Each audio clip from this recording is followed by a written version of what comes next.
This meeting is called to order in accordance with LB 898. A copy of the open meetings law is posted at the back of the chamber by the northwest door.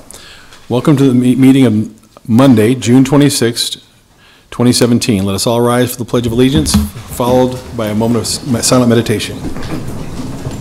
I pledge allegiance to the flag of the United States of America and to the republic for which it stands, one nation, under God, indivisible, with liberty and justice for all.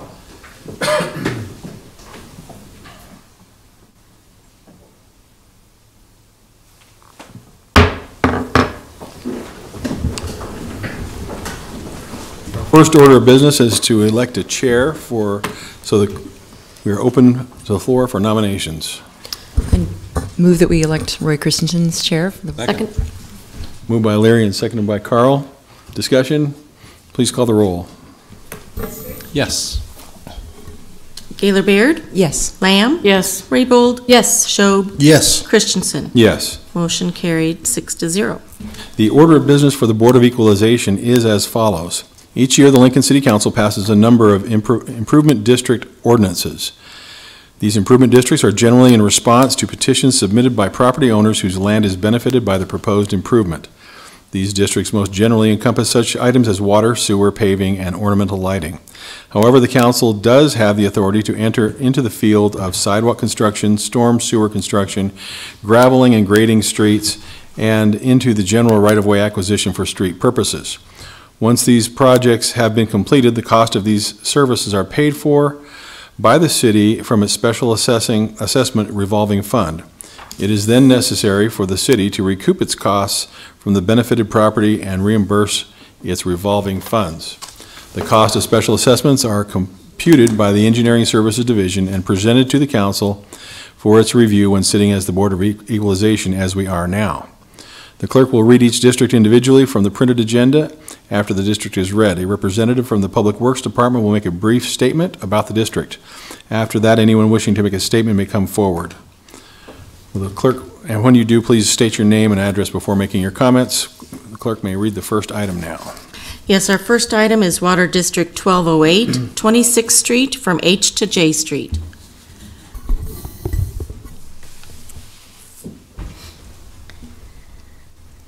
Susie Philippi, Public Works. As she stated, this is Water District 1208. It's in 26th Street from H to J. It was created in 2015 by a request from Ken Flowerday, a resident who'd been having very poor water pressure and sediment in his line, and after working with the maintenance department, found that there wasn't much they could do because of the age of the line. This water district went ahead and connected to another water district that we had done the previous year that was in H Street from 26th to 27th. The design and construction management of the project was done by city staff. H.R. Bookstrom Construction was the contractor. The majority of the work was done in 2016. The total cost of the project came to $142,999.48. The city was subsidized $128,239.48. I want to remind you that water districts are capped at $40 a frontage foot. So the assessment total on this one will be $14,680. And those that are assessed have 20 years to pay plus interest. In this situation, there were 7 property owners. Any questions? Questions? Okay. Would anyone like to speak on this item? Next item, please. All right, if not, the next item is Water District 1209, C Street from 1st to 2nd Street. This water district was also requested in 2015 by Melody Cummings. Her request came because of numerous leaks.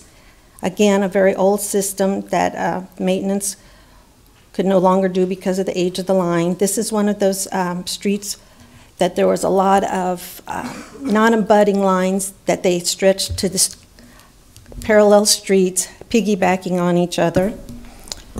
The design and construction management of this project was done again by city staff. The contractor for this project was K2 Construction.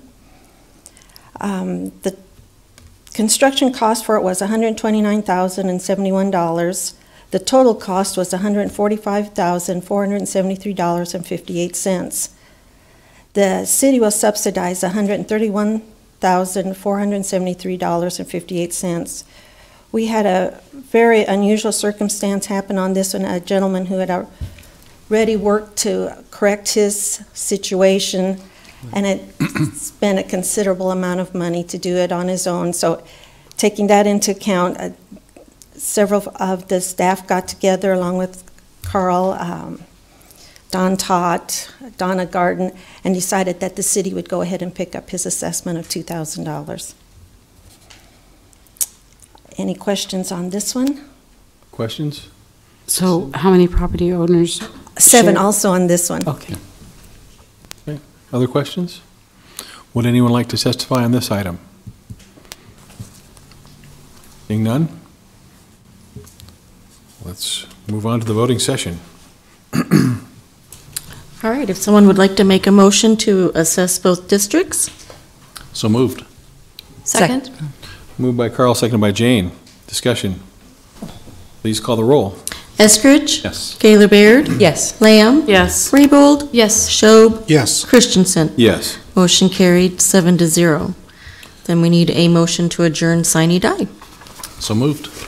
Second? Motion to adjourn by Carl, seconded by Jane. Eskridge? Yes. Gaylor Baird? Yes. Lamb? Yes. Raybold? Yes. Schob? Yes. Christensen? Yes. Motion carried 7-0. We will now open the city council meeting for 26th of June, 2017. The order of business of the city council is as follows. The clerk will call the items listed on the agenda under public hearing. Anyone wishing to speak on an item should come forward after the clerk reads that item. The applicant and those in favor should speak first, then those opposed. The applicant may then make one short rebuttal. Each speaker should begin by stating name, address, and whether you are speaking in favor or in opposition to the item. Testimony is limited to 5 minutes per speaker. After all public hearings, the council will vote on resolutions and items listed under third reading. On the second and last meetings of the month, like today, immediately prior to the adjournment, anyone may speak on any issue not on the agenda for that date nor planned for a future agenda. And at this point in time, I'll point out that I've been told there may be people here who wish to speak in the open mic about Abbott Sports Complex.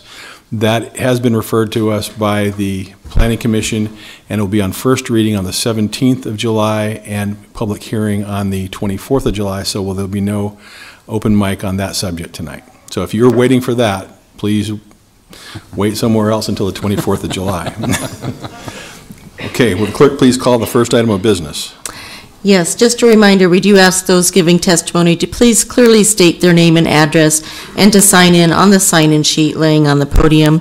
Do want to remind the public as well that due to the 4th of July holiday, the City Council will not meet on Monday, July 3rd. Our first item is our public hearing consent agenda, items 1 through 7. I will note for council that we do have an actual miscellaneous referral that was handed out. It's setting the hearing date of Monday, July 10th for Kelly's Pub at 1318 North 66th Street for the addition of an area measuring approximately 27 feet by 27 feet. Would anyone like to testify on these items? Next item. All right, if not, we can vote on these items, items 1 and 2. Oh, wait, we have somebody here? Greg McGowan Oh, here. sorry. And Okay. Well, we only have, when they're, You can come. you can come, yeah? Yeah, why not? Yeah. If you want to come forward and talk. Usually we reserve that for first-time appointments. This is? That's okay. Hi, I'm Greg McCown.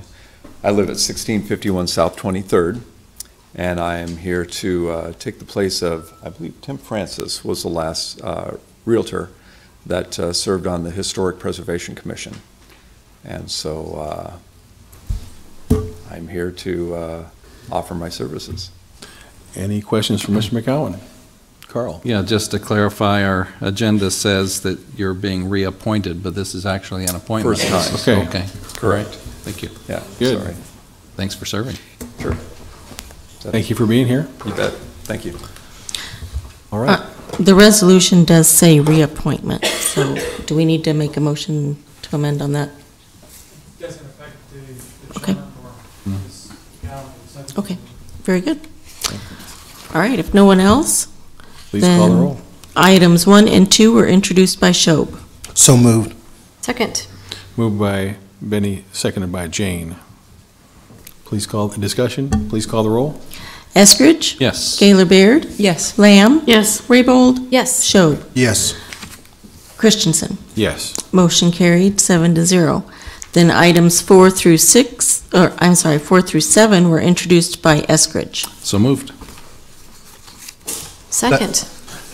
Moved by Carl, seconded by Jane. Some days are harder than others, Carl. Yeah. All right, please call the roll. Eskridge? Yes. Gaylor Baird? Yes. Lamb? Yes. Raybold? Yes. Shob? Yes. Christensen? Yes. Motion carried, 7-0. Next then are public hearing liquor resolutions. Those giving testimony are asked to come forward, raise their right hand for the clerk to administer the oath. After the oath, witnesses shall state their names and addresses. I will call items 8 through 11 together as they are all manager applications. One is for June Weedman, Karen Bruyette, Lori Madsen, and Michael Starkey for Whitehead Oil Company for U-Stop number 5 at 8231 East O Street, U-Stop 15 at 7100 Pioneers Boulevard, U-Stop 18, 110 West O Street, U-Stop 27 at 1301 South Street.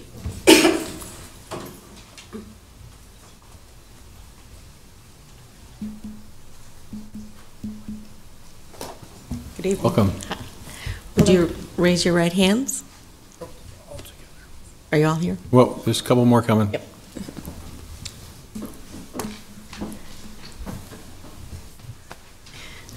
Do you solemnly swear or affirm the testimony you're about to give is the truth as you verily believe it to be? Yes. Thank you. Just state your names and addresses. Lori Madsen. Do you want the address of my home? Doesn't matter, Yeah. home or business. 110 West O Street. Okay. Michael Starkey, 1301 South Street. June Weedman, 3530 Oto. Karen Briette, 7100 Pioneers Boulevard. Any questions from council? Cindy?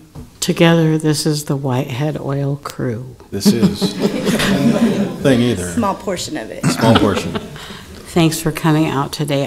I read all the applications, and I thought that these are great recommendations, and all of you did your training, and I appreciate that very much. Thank you. Thank you. And thank you. Anything else? All right, thank you. Next item, would anyone else like to testify on these items? Next item, please. All right, next is item 12, manager application of Heather Casebolt for Country Inn and Suites by Carlson at 5353 North 27th Street. Hey. You raise your right hand. Do you solemnly swear or affirm the testimony you're about to give is the truth as you verily believe it to be? I do. Thank you. Would you tell us about your application? Well, I am looking to take over the liquor license for the hotel. It was previously in another manager's name, and she's no longer with us. And so now I'm the executive chef of JB's Kitchen and Bar, and so I'm there pretty much 24/7, have a liquor history, and so we thought it might be a good idea to put it in my name. Okay, questions from council members? Yeah. Carl? So JB's is fairly new. When did you start your business there? Okay, JB's, we did a soft opening on March 1st, and it was more of the grand opening in April. I moved into the kitchen in February. Prior to that, I was in sales and history-wide with catering and restaurant and food and liquor and all that good stuff. Okay. Thank you. Okay, other questions? Thank you for being here. Thanks. Would anyone else like to testify on this item? Next item, please. All right, next is item 13, manager application of Lisa Nell for Boss's Pizza and Chicken at 1000 Saunders Avenue. Do you solemnly swear or affirm the testimony you're about to give is the truth as you really believe it to be? Thank you. Just state your name and address. My name is Lisa Nell. I'm 1806 Knox Street, number 1. Okay, tell us about your application, please. I am the assistant general manager at Bosses here in Lincoln. The previous assistant or co-manager, I guess, has moved to Keystone, South Dakota to work at a Bosses there. So we're going through a change and hopefully putting me in as the name on the liquor license. Okay. Questions? Yeah, Carl? Ms. Nell, thanks for being here, and understand that you previously worked at this location, and then they brought you back, so congratulations. Thank you. And thanks for doing this. Thank you. Okay, thank you. Would anyone else like to testify on this item? Next item, please. All right, next is item 14, application of Barkle Enterprises doing business as Panic for a special designated license to cover an outdoor area measuring approximately 45 feet by 32 feet at Panic Bar at 200 South 18th Street on July 15th between 8 p.m. and midnight. It is that. Tell us about your SDL application. We need to start with your name. Sorry, my name is Beth Muelling. I'm the manager of the Panic Bar. I need to do this. No, Hi. no. On the SDL. Hi, I'm Beth Muelling, manager of the Panic Bar, and 200 South 18th. My personal address is 1629 North 21st here in Lincoln. We are applying for an SDL so that we can celebrate our 35th anniversary of the bar being in business. It also happens to be on that 15th, also happens to be the birthday of our owner who died a year ago. So we're bringing in a band and we're not going all the way across the street, we're just going out past it's like an extended beer garden, we're just going out past the parking lot itself, just around that area. It'll be fenced in, there won't be any exterior bars or any of that kind of stuff out there. Okay, Carl? Yeah, and you've had events out there. Many. And this is actually a lot smaller than what we usually do, because for many years Pride was held down there, and we would block off the whole street. And we originally were going to kind of do that kind of thing, and then Kara, the owner, decided to bring it back, to rein it in just a little bit, because this is the first time we've done something like this for us instead of for Pride, so we don't really know what we're going to have. So thank you. Other questions? Thank you for being here. Thank you. Is there anything else? Nope. So I can do this all day. We don't need it. We don't need it today. Okay. Would anyone like to testify on this item? Very well. The voting session? I need a motion. John's not here.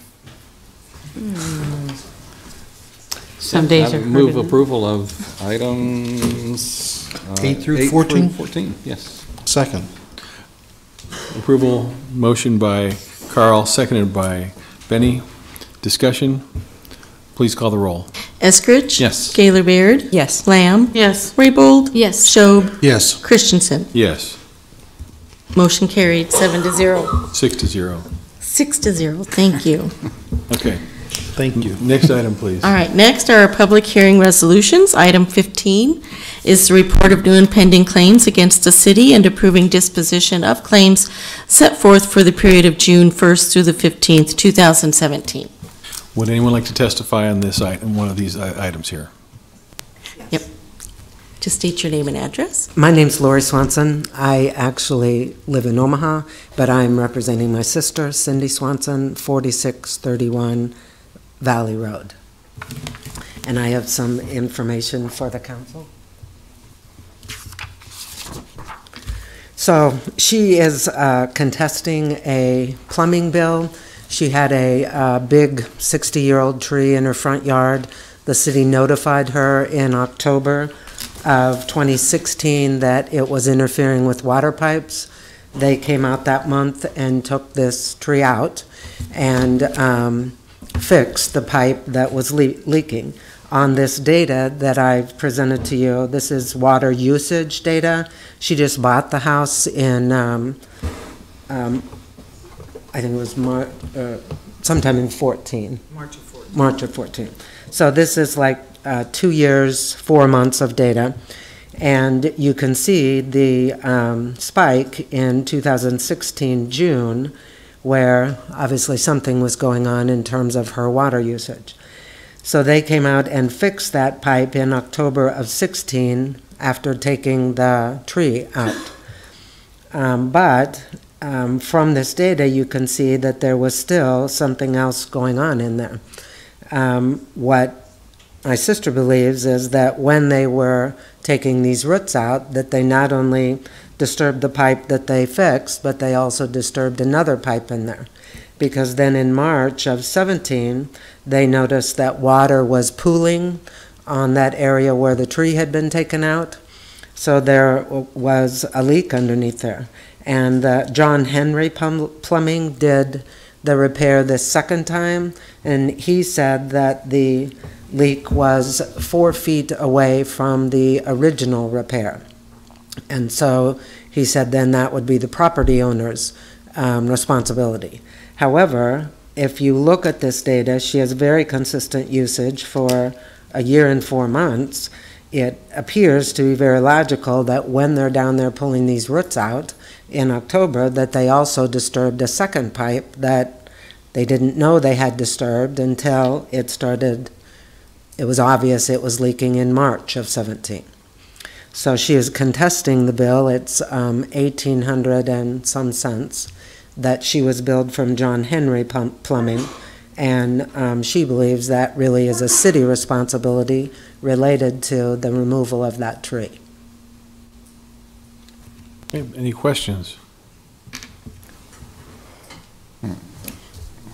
Jane? So your sister filed a claim with the city for that $1,800 bill that represents the cost from John Henry's? She communicated with someone from the city council, and they told her they needed to, she could either attend or just let a decision be made and she would be notified. So she chose to attend. So I don't believe she's filed a claim. She just came to report her case. I wrote a letter to the city. Yeah, she did file a claim, and she is on the list of denied claims. Okay. Yeah, if you're going to talk, we'll need you to come forward so you can be on there. So, okay. She just recently had surgery, so. Okay. Any questions from council members? Yeah. According to the claim, I'm getting used to this. The claim's for how much? Does anybody have the paper? $1,800. But it was filed for an unspecified amount with the city, Right. according to our staff report. Okay. It looked like it was not for the amount that you had mentioned. Okay. Okay, all right. Yeah, can we have Law maybe respond to this? Do I sit down? Well, you can sit down. Yeah.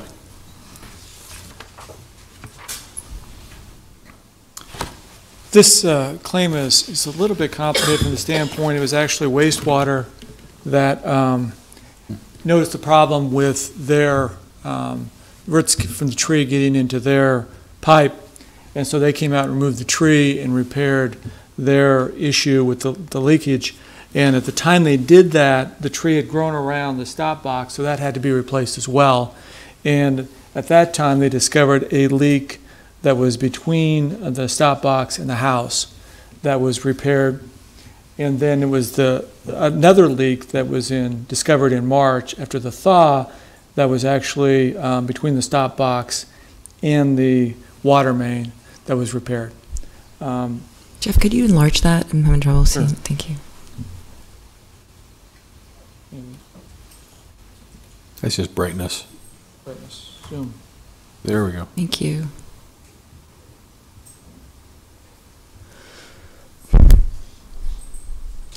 But when you look at this, all of the red, that is the property owner's water pipe. That's her pipe.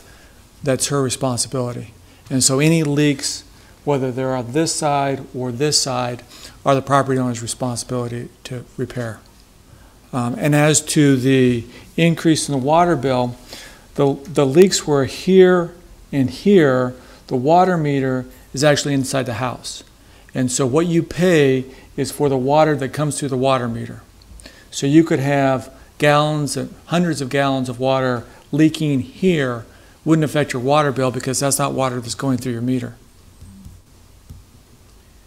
And so because the leaks were repaired, were belonging to the property owner, that's why we're recommending the council deny this claim.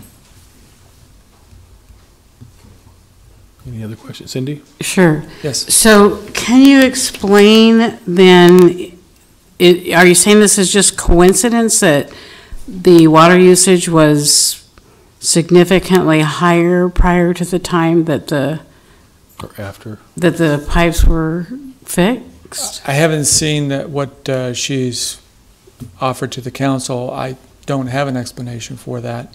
I can just tell you that probably was not related to those leaks. So did your investigation look into water usage at all? No. Okay. Any other questions? Okay. Would you care to come up and have a rebuttal, please?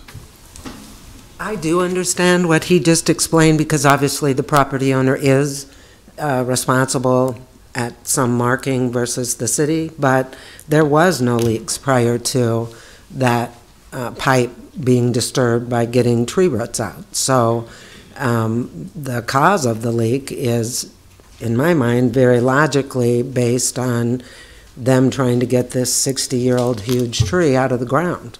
So I do understand it was away from, it was, you know, the picture that he showed, it was on the side for the property, but would have been fine if they hadn't messed with the pipe. So I don't think it's a property owner's responsibility when it's most likely caused by the work that was done to remove that tree.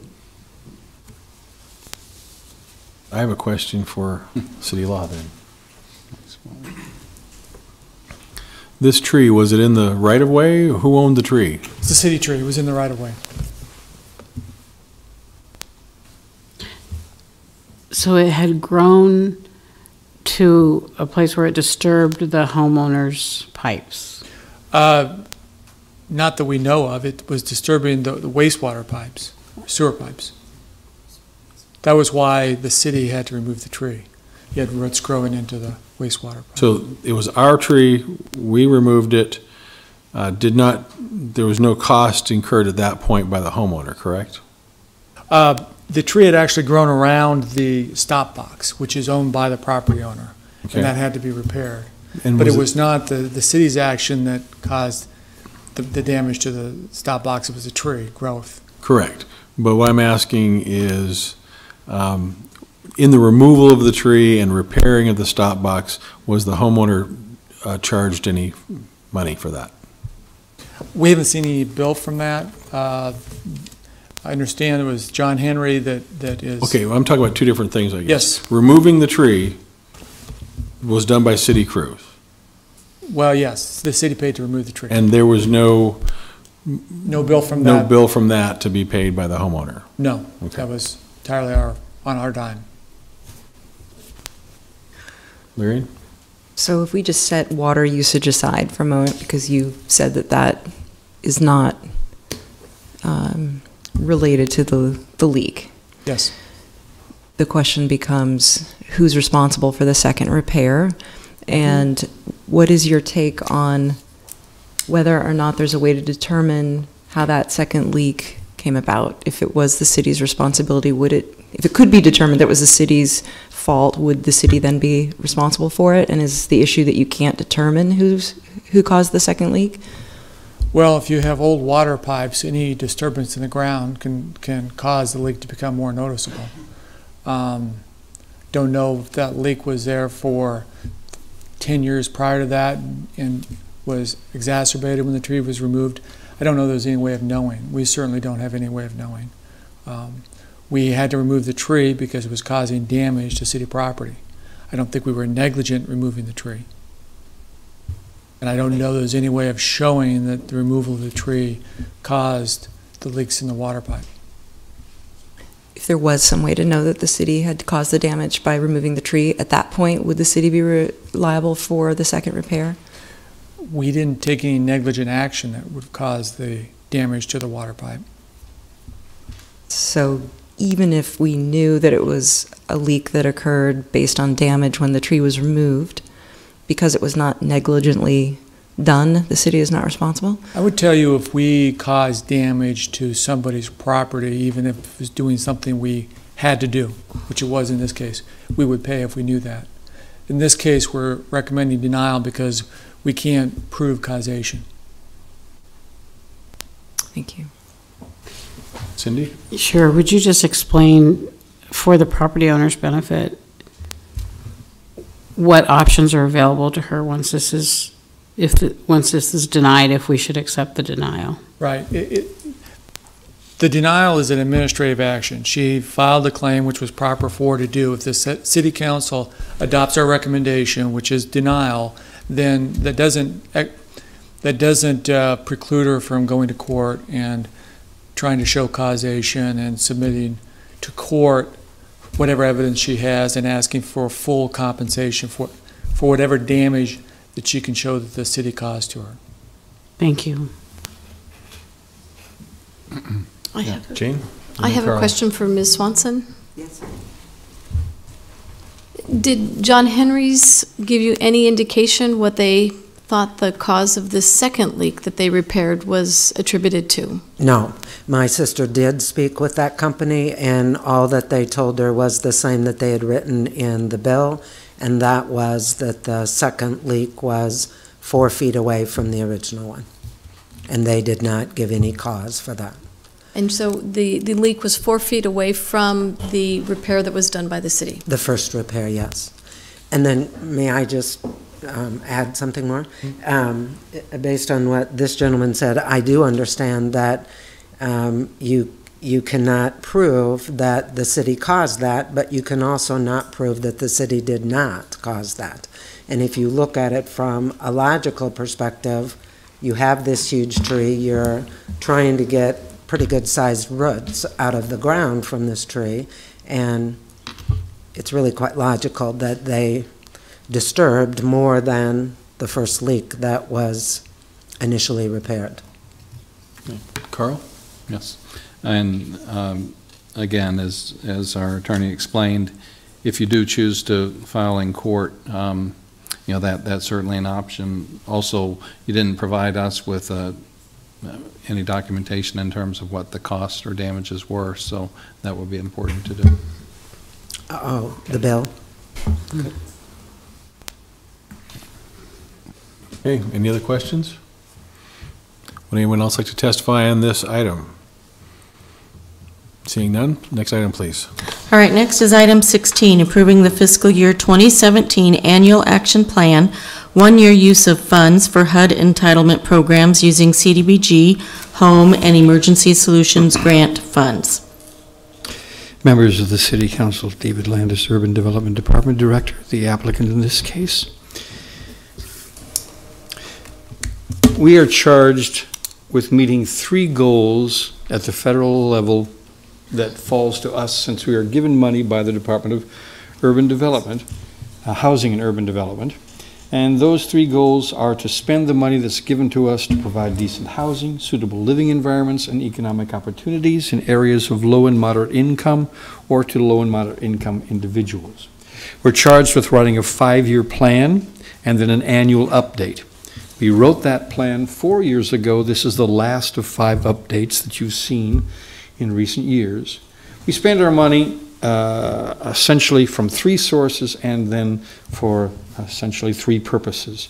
Our 3 sources are for the CDBG, Community Development Block Grant money, home money, which is essentially housing money, and then some specialized money for Emergency Solution Grants, or ESG.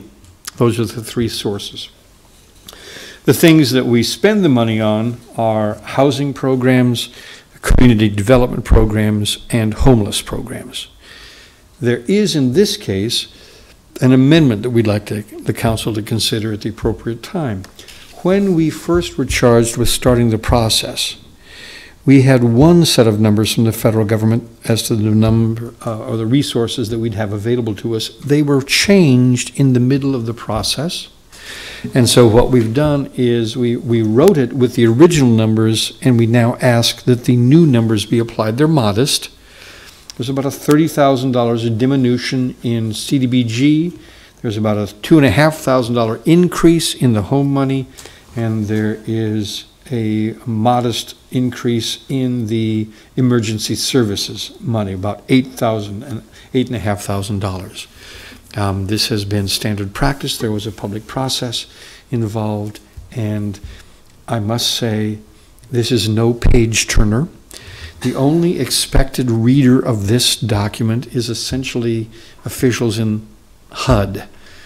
It's written in a not particularly reader-friendly manner, and it uses a lot of their language, but it does comport with what HUD expects us to do and the supporting data that goes along with it. Are there questions I can answer? Cindy? Thank you. Okay, so Mr. Landis, I was looking through this, and I know we have an attachment that had some numbers filled in, because that was the first one I looked at. We didn't have dates and numbers and so forth. And this next one that I have, and I'm looking under paragraph numbered 4, and it talks about the opportunity to provide input, which I'm guessing we have to provide that information as part of the application process. Okay. And I did notice that the meeting was attended by XX number of people representing XX different neighborhood associations, and I wondered if those were going to be filled in. They will be, and in fact, there were 3 people, which is rare, because in each of the previous 4 studies, nobody came to our hearings, even though we publicized them and let them know. The attendees were Brian Seck of Prosper Lincoln, Sean Reba of the south of downtown area, and Amanda Hudgens, who is an activist in that area. The conversation wasn't about the HUD plan, it was about affordable housing in Lincoln. We had a delightful 45 minutes that had almost nothing to do with this document, but we exchanged our point of views freely and without rancor. And I believe those 3 people you mentioned represent more than just 3 neighborhoods. I wouldn't say, they do. Brian represents, he's part of the Prosper Lincoln group. Yes. And Amanda does have an organization that she's sensitive with. It grew out of the south of downtown neighborhood. And Sean is now the executive director of the community development organization in the south of downtown neighborhood, but he has a long history with Clinton, Malone, and NeighborWorks. And so, as part of our application, those are the numbers you're going to plug in? Yes. Okay, thank you. Questions? Thank you. Thank you. Would anyone else like to testify on this item? Next item, please. All right, next is item 17, authorizing the mayor to execute a multi-year contract with the construction manager at risk for the 4 fire and police fire stations funded by the 3-year quarter-cent sales tax approved by voters in 2015.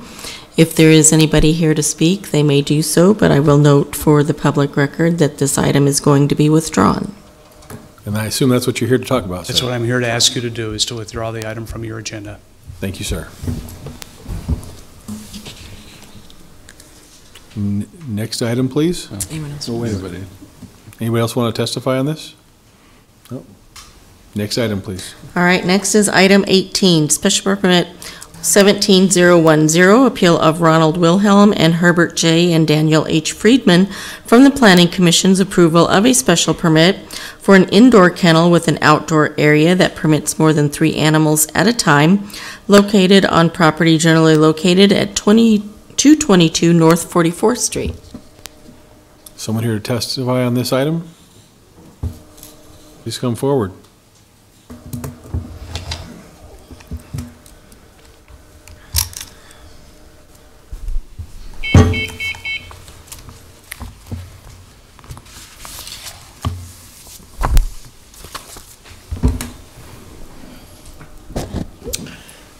Members of the council, my name is Herb Friedman. I appear as a property owner, not as an attorney, and we are appealing a ruling by the Planning Commission authorizing a special permit for what has been referred to as a kennel, but is more properly referred to as a dog park. I want to start out by showing you just a little bit of what we've got here to orient you.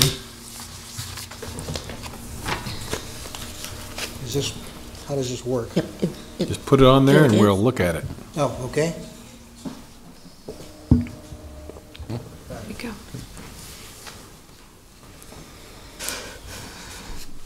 This area here is this dog kennel.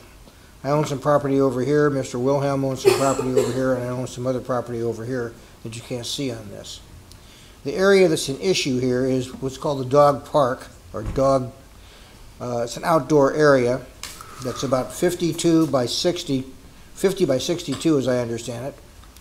And they propose that they want a special permit to permit 30 dogs in this area, outside. Ordinarily, you'd have 3 dogs. We're concerned very much about the sounds. Mr. Wilhelm, do you have your... Bear with me, ladies and gentlemen, we do have a little sound effect. I don't mean to be funny about this, but I think you have to hear this in order to understand what we're talking about.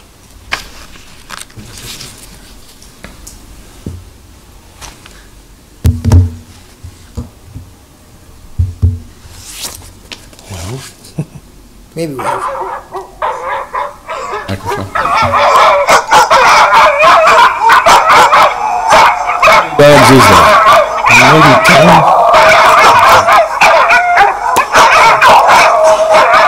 Okay, thanks, Ann. So much for the sound effects, and I want to show you what...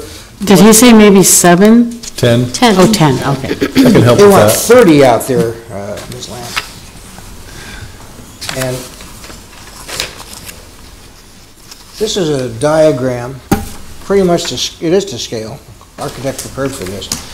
This area right here, where you see these little green things, those are dogs. That's what that looks like in that area. And I submit it's impossible to have 30 dogs in that area without having an awful lot of sound that's disruptive to the people in that area. And that's why we're here, to ask you folks to take another look at this. This is what it looks like now.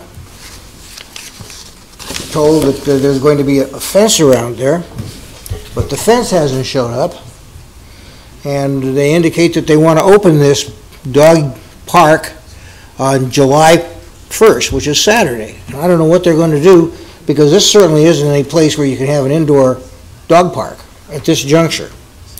I will say that we made an effort after the last hearing to approach the applicants and say, look, let's compromise on this. If you'd agree to 15 dogs, we might be able to work something out, and we were told nothing.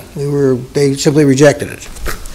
So we're asking the council to take another look at this.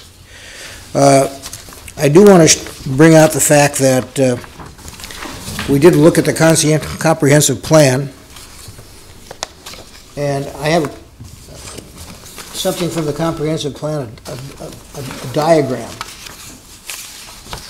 And this shows where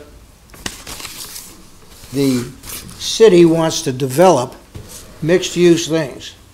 And this area that we're talking about is a 4-block area that runs from O Street to Q and from 44th to 46th. And this particular kennel is right in the middle of this. And 1 minute. Okay.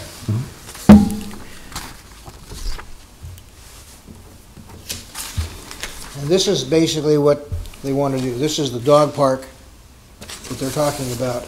And these are large dogs that they've got here. And we just think there's the owner with his dog. We think that it's a nuisance. It's a difficult thing, and it's going to be difficult to develop that area. And Mr. Wilhelm and I and other people have been trying to develop that 4-block area. And we think that this is going to be a difficult task, and we ask that you please review this. Thank you very much. Any questions? Questions? Thank you, Mr. Friedman, for being here tonight. You mentioned developing in the area, and you mentioned that you are also a property owner. So can you tell council a little bit about what development plans are potentially in the future for this particular area? Yes, we have been dealing with a local developer. This has been going on now for pretty close to a year. And the idea is to have some apartments, an apartment building, and there'll be some retail space, and there'll be some office space. We think it'll be really a good thing for that particular area. And then, as I understand it, you have a office building space over there also, is that correct? I do. I have two office buildings, Ms. Lamb. One of them is 4444 O Street, which faces O, and the other one is 146 North 46th, which is a two-story building that basically faces North 46th Street. And someone had told me that maybe you were doing some refurbishing of those buildings or planning some kind of redevelopment of those buildings? Well, no, actually what we planned on doing, if we can develop this area, is leveling those buildings and building new construction there. Okay. That's what the plan was. And do you feel that this permit allowing 30 dogs is in some way going to interfere with that, or could Absolutely. interfere? I think it not only interfere with that, but I think it's going to interfere with the possibility of renting space in those buildings now. Thank you. Other questions for Mr. Friedman? Mr. Friedman, could you please show them on the map, help us see where you're talking about on the map? Sure.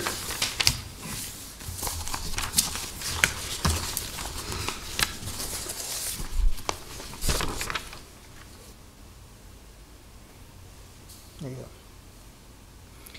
Right here, the gold part here is the outdoor area. This building over here is mine.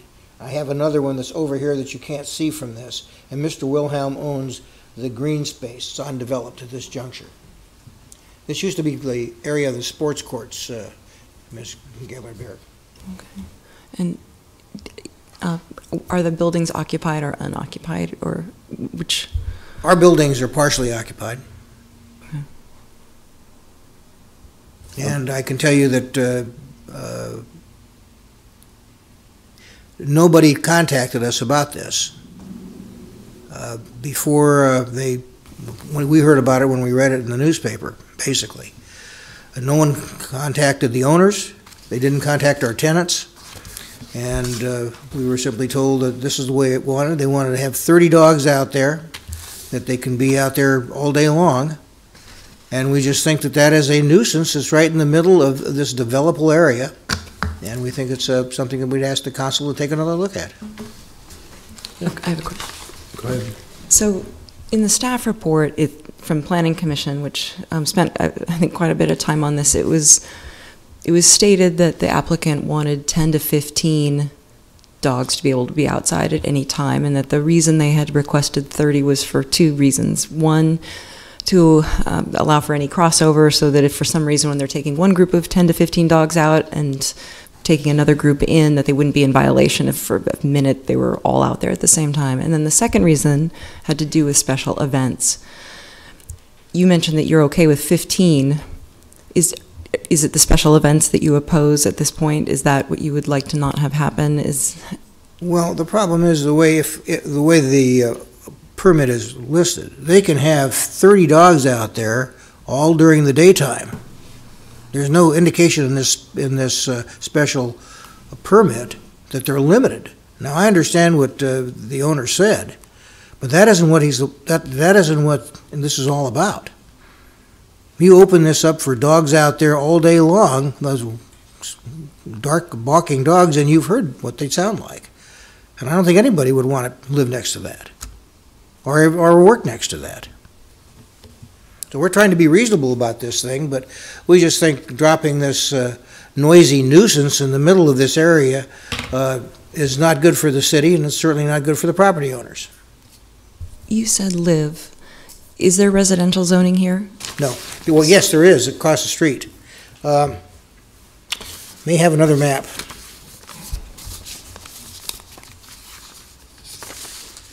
Well, I don't right now.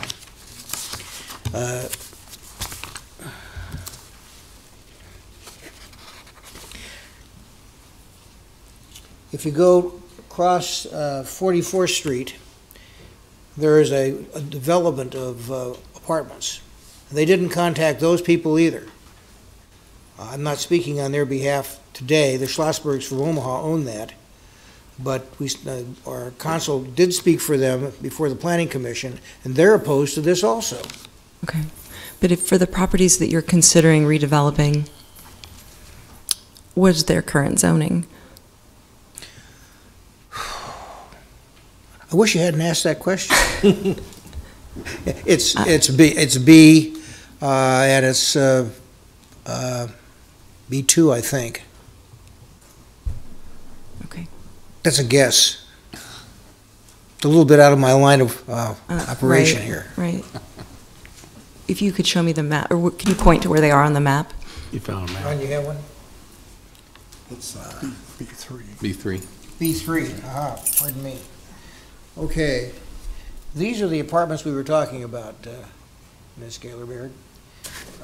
This is the area we're talking about in the red area here. You can see is where they want the dog park. You can see this is one of my buildings. This is another building. This is a dental office.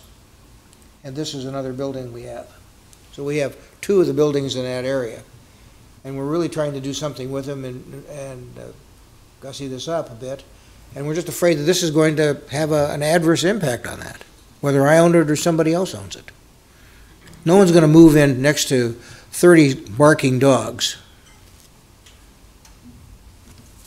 And just to make sure I understand, so the big blue area is the place where there are apartments already, that's residential, that's I think R5, but the blue area closer to the dog park is commercially zoned. B3. Okay.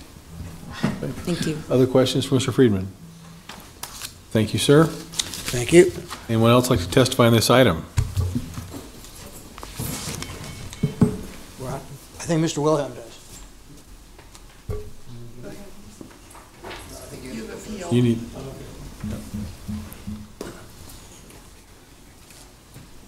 My name is Ron Wilhelm, and I live at 1301 Piper Way, Lincoln, Nebraska, 68527. I'm the owner, as you know, of the ground just right east of the dog park area.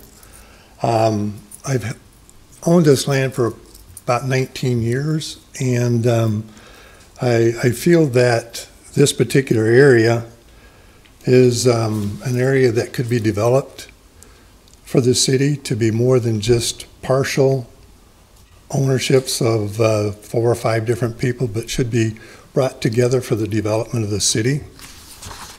And I think that, like Herb has said, if you've got 30 dogs barking, there's going to be a reasonable assumption that somebody is going to challenge and cause a complaint, a nuisance. And I think that the city then is going to be out there working tremendously at trying to create good neighbors. And I think this is my main issue, is that the permit has all the earmarks of creating a bad neighborhood. And I think repeat everything what Herb has said, and that's my feeling. Any questions? Cindy? Sure. Can you talk, thank you for being here tonight, Mr. Wilhelm.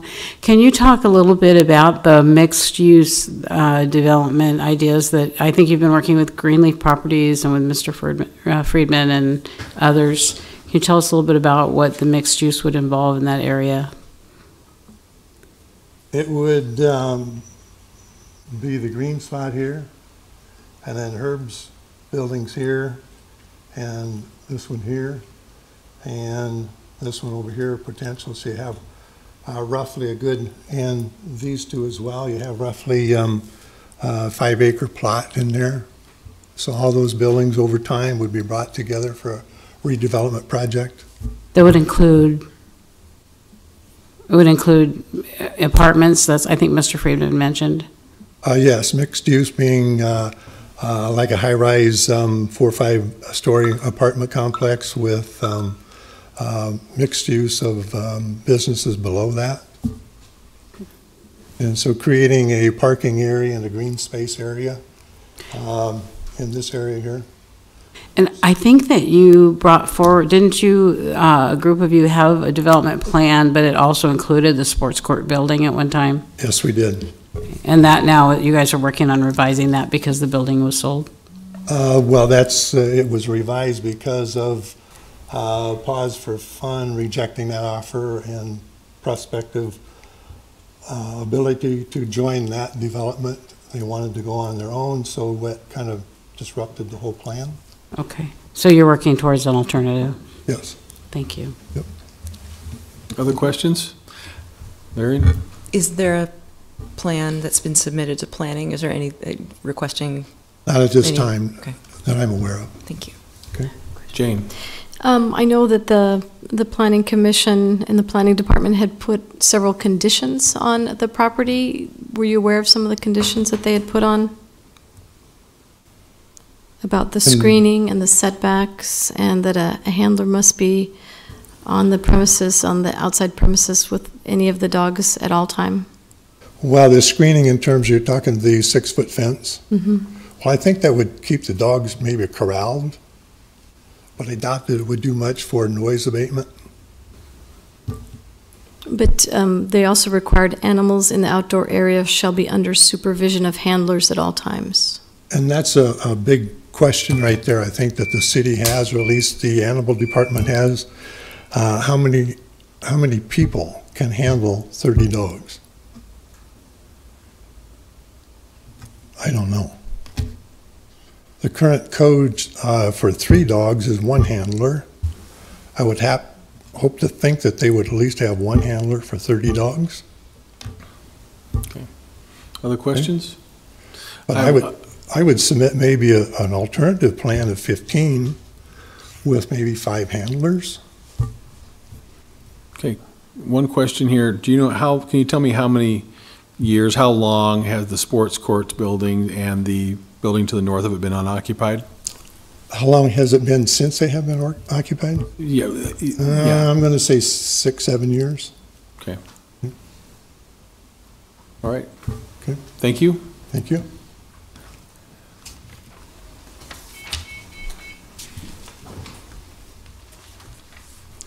Mr. Chair, members of the council, my name is Christy Schwarzkopf-Schroff. I'm the attorney for the applicant, and I'm also a neighbor. My office is right across Q Street, looking out my window at the building that we're talking about. And we, as a neighbor, are very excited to see the revitalization of this block and of these buildings that have sat empty for 5 or 6 years. As you know, all we're asking here is that you affirm what the Planning Commission unanimously voted to send to you and what the Planning Department recommended with conditions. My client is willing to comply with all of the conditions and has stated that. And I think part of the reason for the Planning Commission, in fact, this is what they told us, for their unanimous approval was their impressions with the management plan that we've put forward. So what I'd really like you to do is to hear from Leon Kilmer, the CEO. I will say as background, however, that 2 years ago we sought from the City Council a change of zone, and it was at that time that we received the change of zone that we indicated full well what our intention was. So this, we didn't know anything about it, is just not correct. We said we wanted to renovate the building with an indoor dog park, and my client has invested up to $3 million in this, and this is a family-owned business, so this is the kind of business that we want to see in an area that needs revitalization. So I'd really like you to hear from Leon Kilmer, who will allay your fears about barking dogs.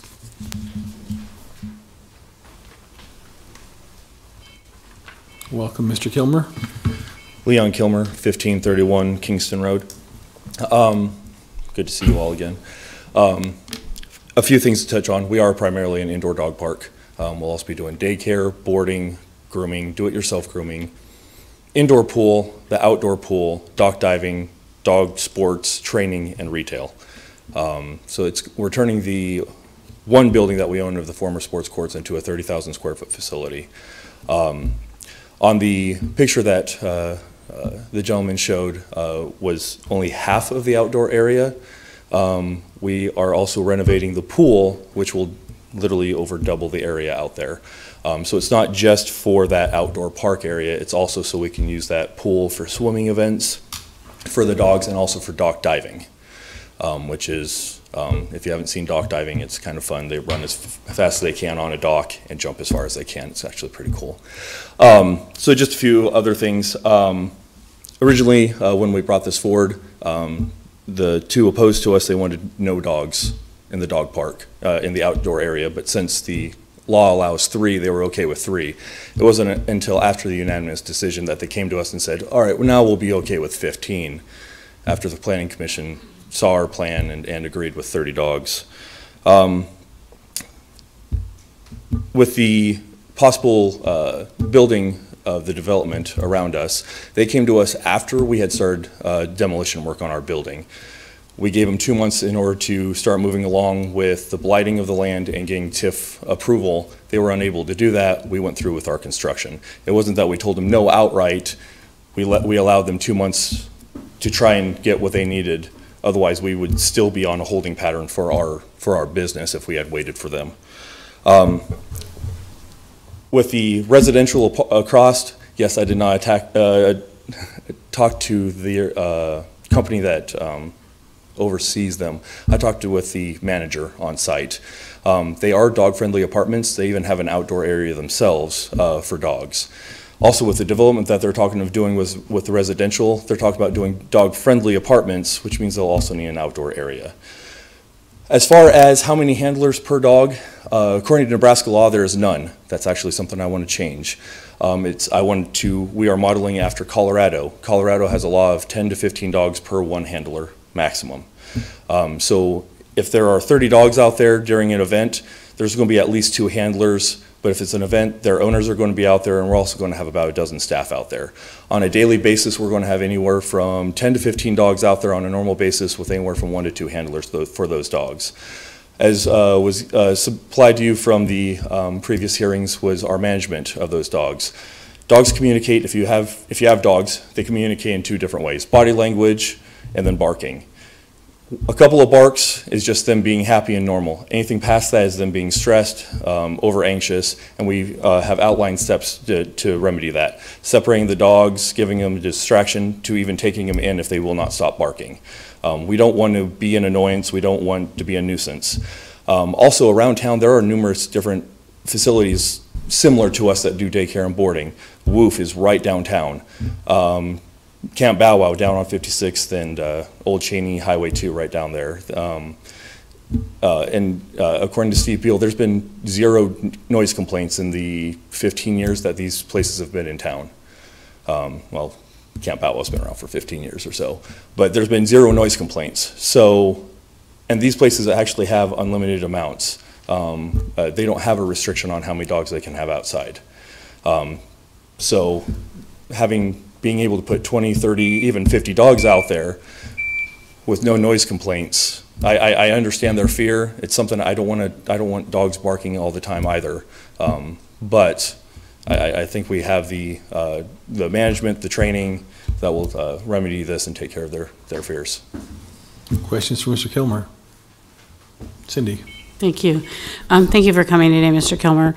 So I know that there's been dog diving competitions out at the Lancaster County Event Center, correct? Yes. And they're not able to do those, or they've chosen not to go there and do those anymore? Correct. We would be replacing that. Okay. So I saw a report when we first started having those in Lincoln that said that there were hundreds of people that participated out at the Shields diving event. You, I guess in your testimony in front of the commission, said that you expected only maybe 10 or 15 dogs in any, for lack of a better word, I'll say heat. Right, or yeah. Okay, okay. So at this point in time, that would be the most that you'd expect to be competing at any one time? On a normal basis, the owners would keep their dogs inside. They usually put them in a crate or a holding area. And that way the owners can be outside watching them. some owners with a smaller dog may choose to keep them as a lap dog and watch the rest of the event. And that's why even though we're looking at 10, 15, maybe 20 dogs per heat, some of them may want to keep their dog out with them, especially if it's a therapy dog or something like that. So we want to be able to allow them to do that while we're still running our event at full capacity, but we won't just allow the dogs to run around on that. So at this point in time, somewhere between 1 and 30, that I guess the offer has been to compromise at 15, and you're not willing to do that? No. If we have daycare dogs out there and we have someone, and we have people that book for pool time with their dogs, we would have to limit how many dogs we have out for daycare, which means separating up that daycare group. And also for any special events, if people rent out our pool for a birthday party for their dogs, which some may laugh, I do, but you know, I don't want to restrict them saying, I'm sorry, you can only bring 15 of your friends for this type of thing. Okay, and just one more question. I want to talk about just basically what you've already done renovations to the indoor facility, is that correct? Okay, so this doesn't in any way influence whether you are going to go ahead with your indoor facility? No, not at all. And in fact, the outdoor area probably won't even be used for the next 2 months, as we need to get the outdoor pool done, which is why there's not a fence around there, because we don't want to put up a fence and then tear it down in order to put refurbish the pool out back. Thank you. So could you just... Yeah, go ahead. Oh, sorry. Go ahead. Then Carl. Okay. Could you just reiterate your policy or plan for dogs that are excessive barkers? What is the handler trained to do with that dog? Absolutely. Well, they're trained in animal behavior through the dog gurus and also a couple other training programs. So they're trained to watch the dogs. They're not going to be sitting there texting on their phone, you know, talking to their girlfriend or boyfriend. They're there to play and interact with the dogs. So it could be as simple as something as walking in between the dogs, separating them, giving them a sight break, which can ease the tension. We can toss two different toys. If it's over a toy, we can toss one here, and have them go different directions. If they won't stop barking, we'll just take them inside. Maybe they are overheating, maybe they're over anxious, overstressed. We have timeout rooms, and we also have very large boarding suites. Our smallest one's an 8-foot by 6-foot suite. So we could take them in there, give them time to cool off, give them water. You know, if it takes an hour or two for them to calm down, then that's how long it takes. We're not going to rush the dog on relaxing, but we aren't going to let him just sit out there and bark for 10, 20 minutes or anything like that. So if an owner has a dog that is an excessive barker, do they understand that that is your policy, that their dog, even though they may have signed up for this special outdoor time, yes, that unfortunately their dog's behavior doesn't? Yes, that is part of our park and pool policy. So even if the owner is there and their dog is being excessive outside or even in our indoor parks, we will ask them to take their dog out, unfortunately. But it creates a nuisance, and it can, not just for humans, but it can also be a triggering effect for other dogs also. So we would, that's part of what they sign on the waiver when they come in, is that they will control their dog along with not just their actions, but also their barking and noise. And those rules will be clearly posted by the pool and in the outdoor area so that no one is... Yes, we will have signage for that, yes. Okay, thank you. Carl?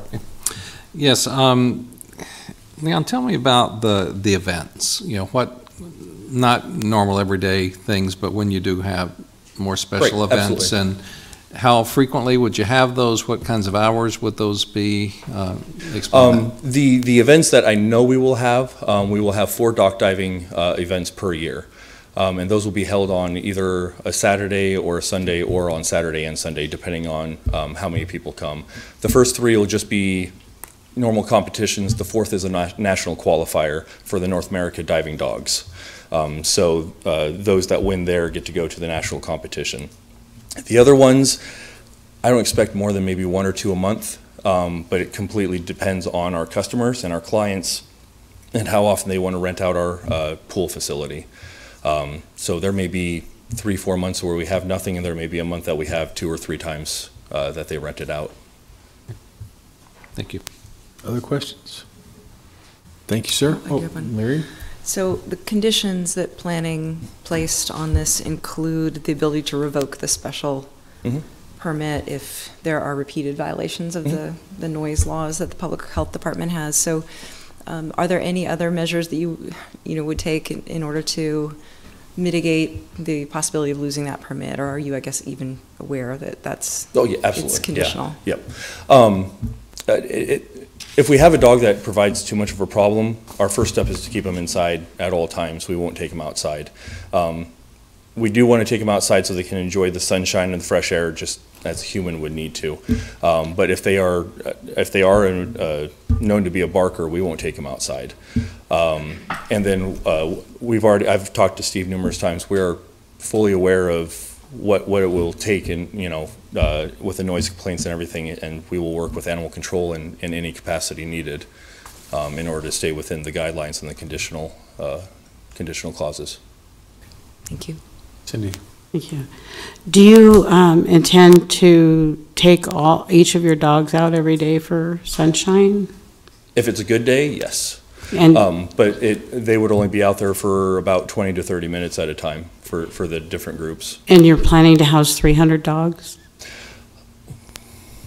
At maximum capacity, possibly. But they, not all of them would necessarily go outside. And that's at full capacity. That's not 300 dogs in our indoor dog parks at one time. We actually run our daycare similar to a child's daycare. So they would play for a couple of hours, get an hour and a half of rest, so they have time to calm down, cool off, get some water in the system before we would bring them back out. We don't expect to be cycling groups out from 6 a.m. to, well, I guess we can't at 6 a.m., but 7 a.m. to 10 p.m. or anything by any means. Okay. Thank you. Other questions? Thank you, sir. Thank you. Would anyone else like to testify on this item?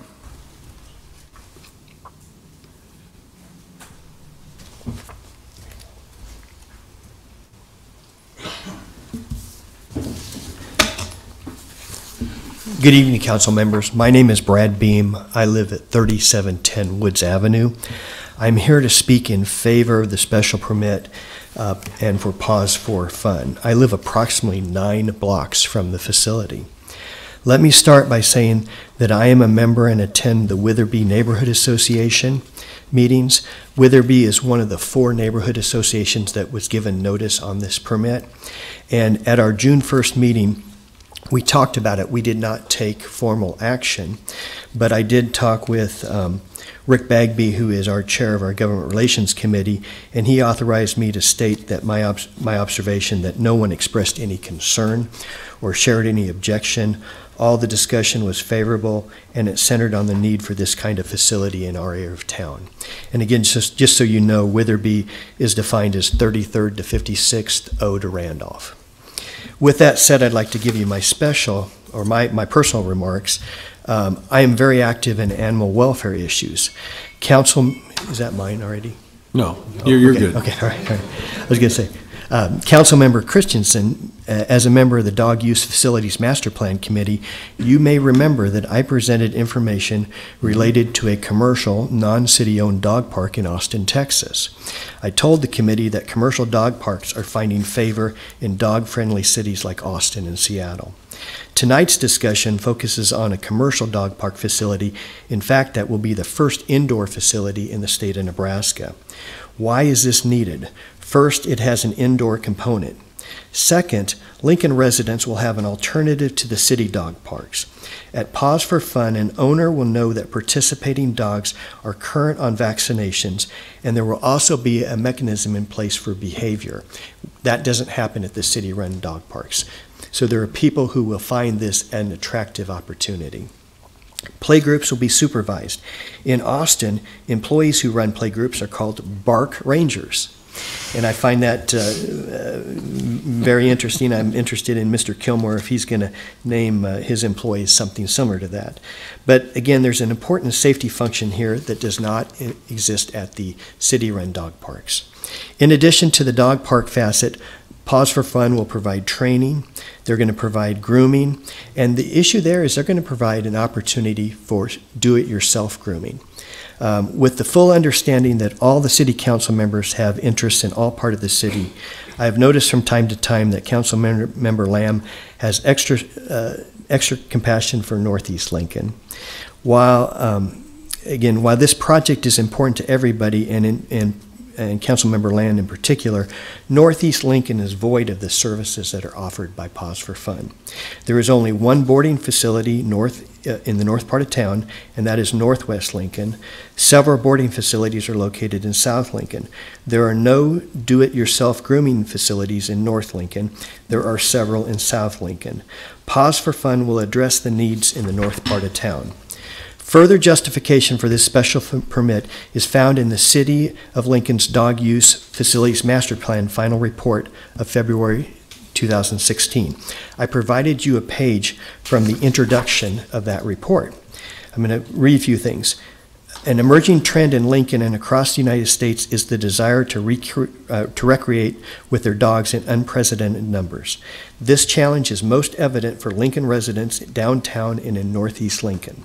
According to the Trust for Public Lands rankings, Lincoln ranks low compared to similarly sized U.S. cities for the number of dog parks per 100,000 residents. You have recently addressed this issue by investing in 2 more dog parks, and that is great, and I want to thank you for that. But that will not take care of the full need that exists in the city of Lincoln. And I'll add to that the Mahoney Dog Run isn't going to even be completed until spring of next year. It's my hope that you will go ahead and approve this, because it's going to provide an opportunity to address various needs in the city of Lincoln as it relates to our animals. And I live close enough that I drive by this almost every day. I usually go up O Street to 44th over to the credit union and such. I've lived there for 3 years, and this is the first attempt by anybody to improve the eyesore that exists there. And the sports course has been an eyesore for a number of years. So I want to applaud Paws for Fun for spending the money to improve something that's going to help my neighborhood, which I'm pretty close. So thank you very much. Questions? Thank you, sir. Would anyone else like to testify on this item? Please call the next item. Oh, could we get some staff questions? Oh, sorry. Okay, go ahead. Stephen.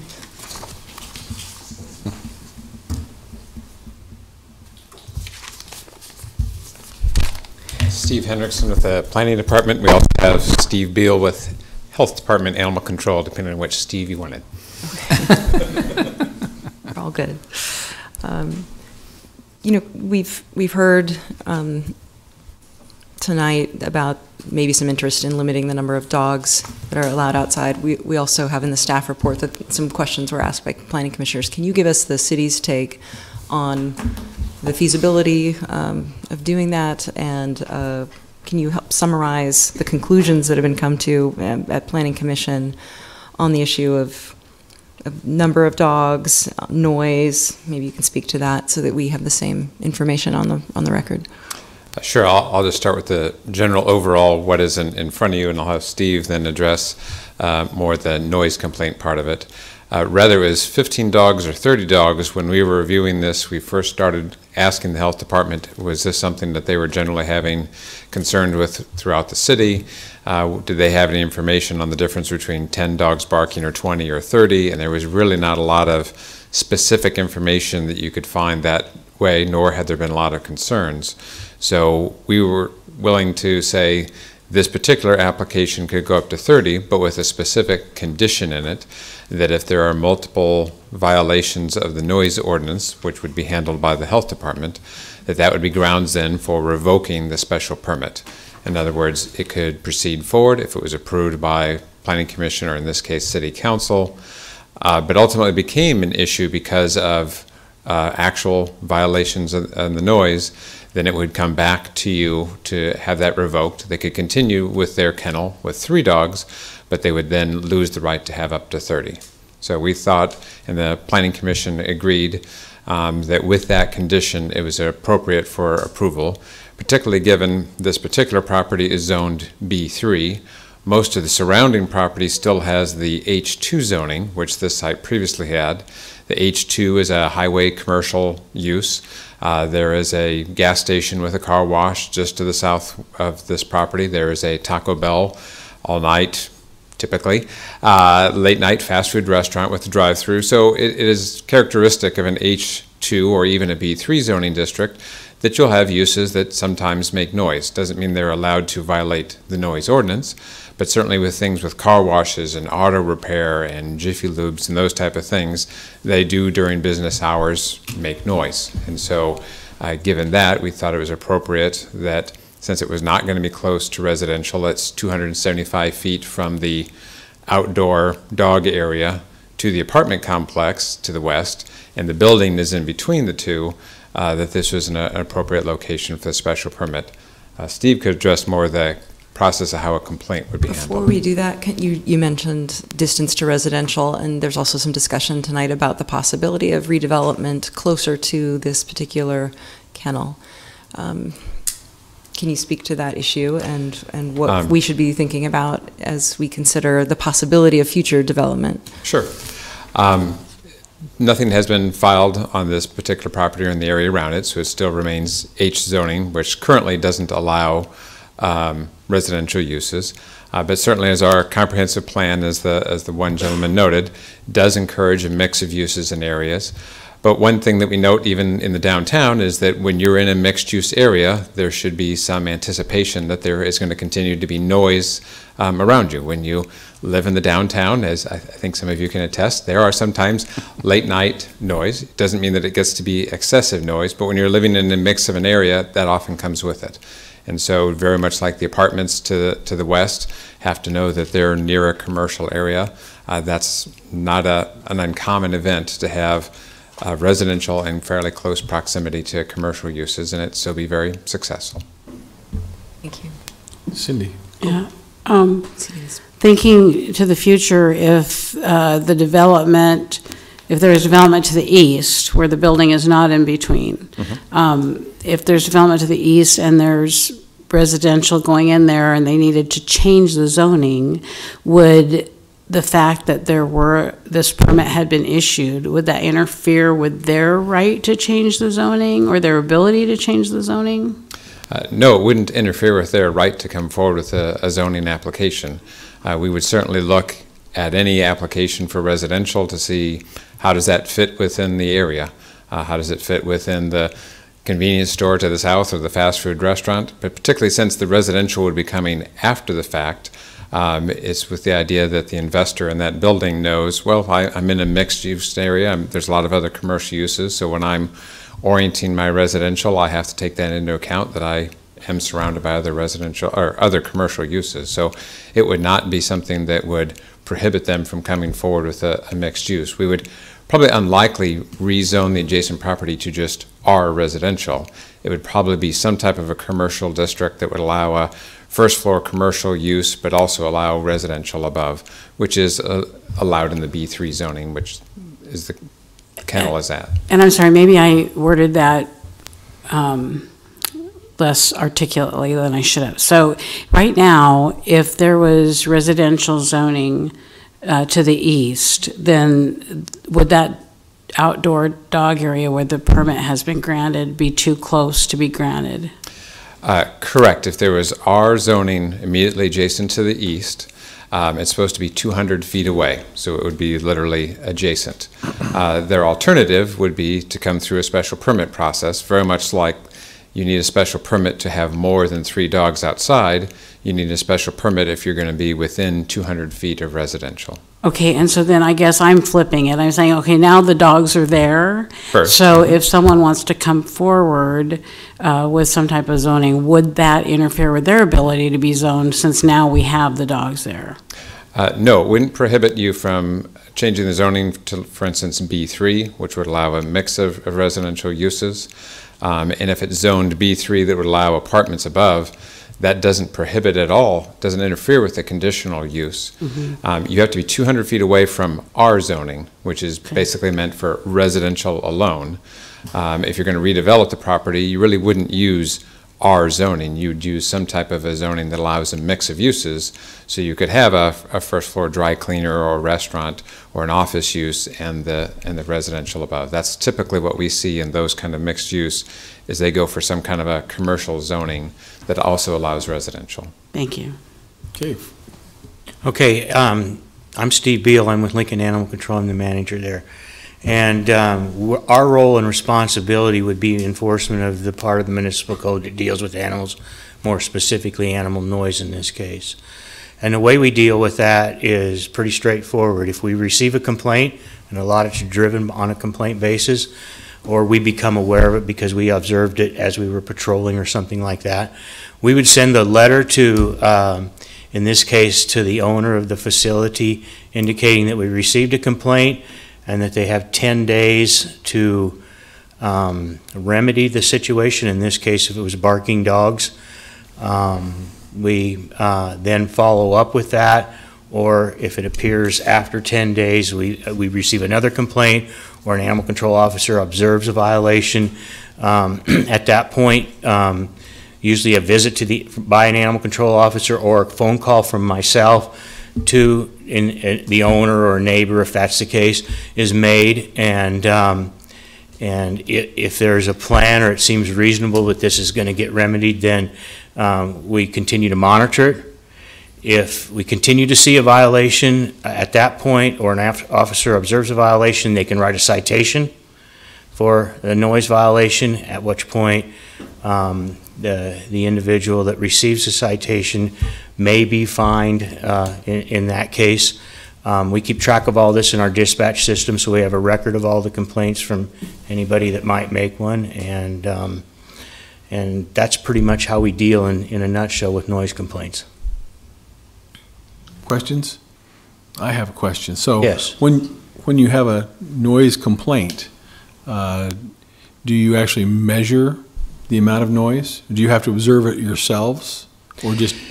We don't measure it to answer that question with a decibel meter or anything like that. You know, there's no number that's been established in code or municipal code or anything like that that says if it exceeds some number of decibels, then it's a violation of code, to my understanding, and I'd defer to law if I'm wrong about that. But what we do is under the animal noise part of the ordinances, it talks about excessive barking, and in the case of dogs barking, and we know dogs are going to bark at certain things. We know they're going to bark for reasons, you know, if you own one yourself, if somebody's walking by, or this or that.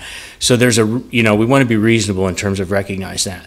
So the excessive, really, what we're looking for is excessive continued noise that is disturbing the peace, basically. And at that point, we would intervene. Other questions? Cindy.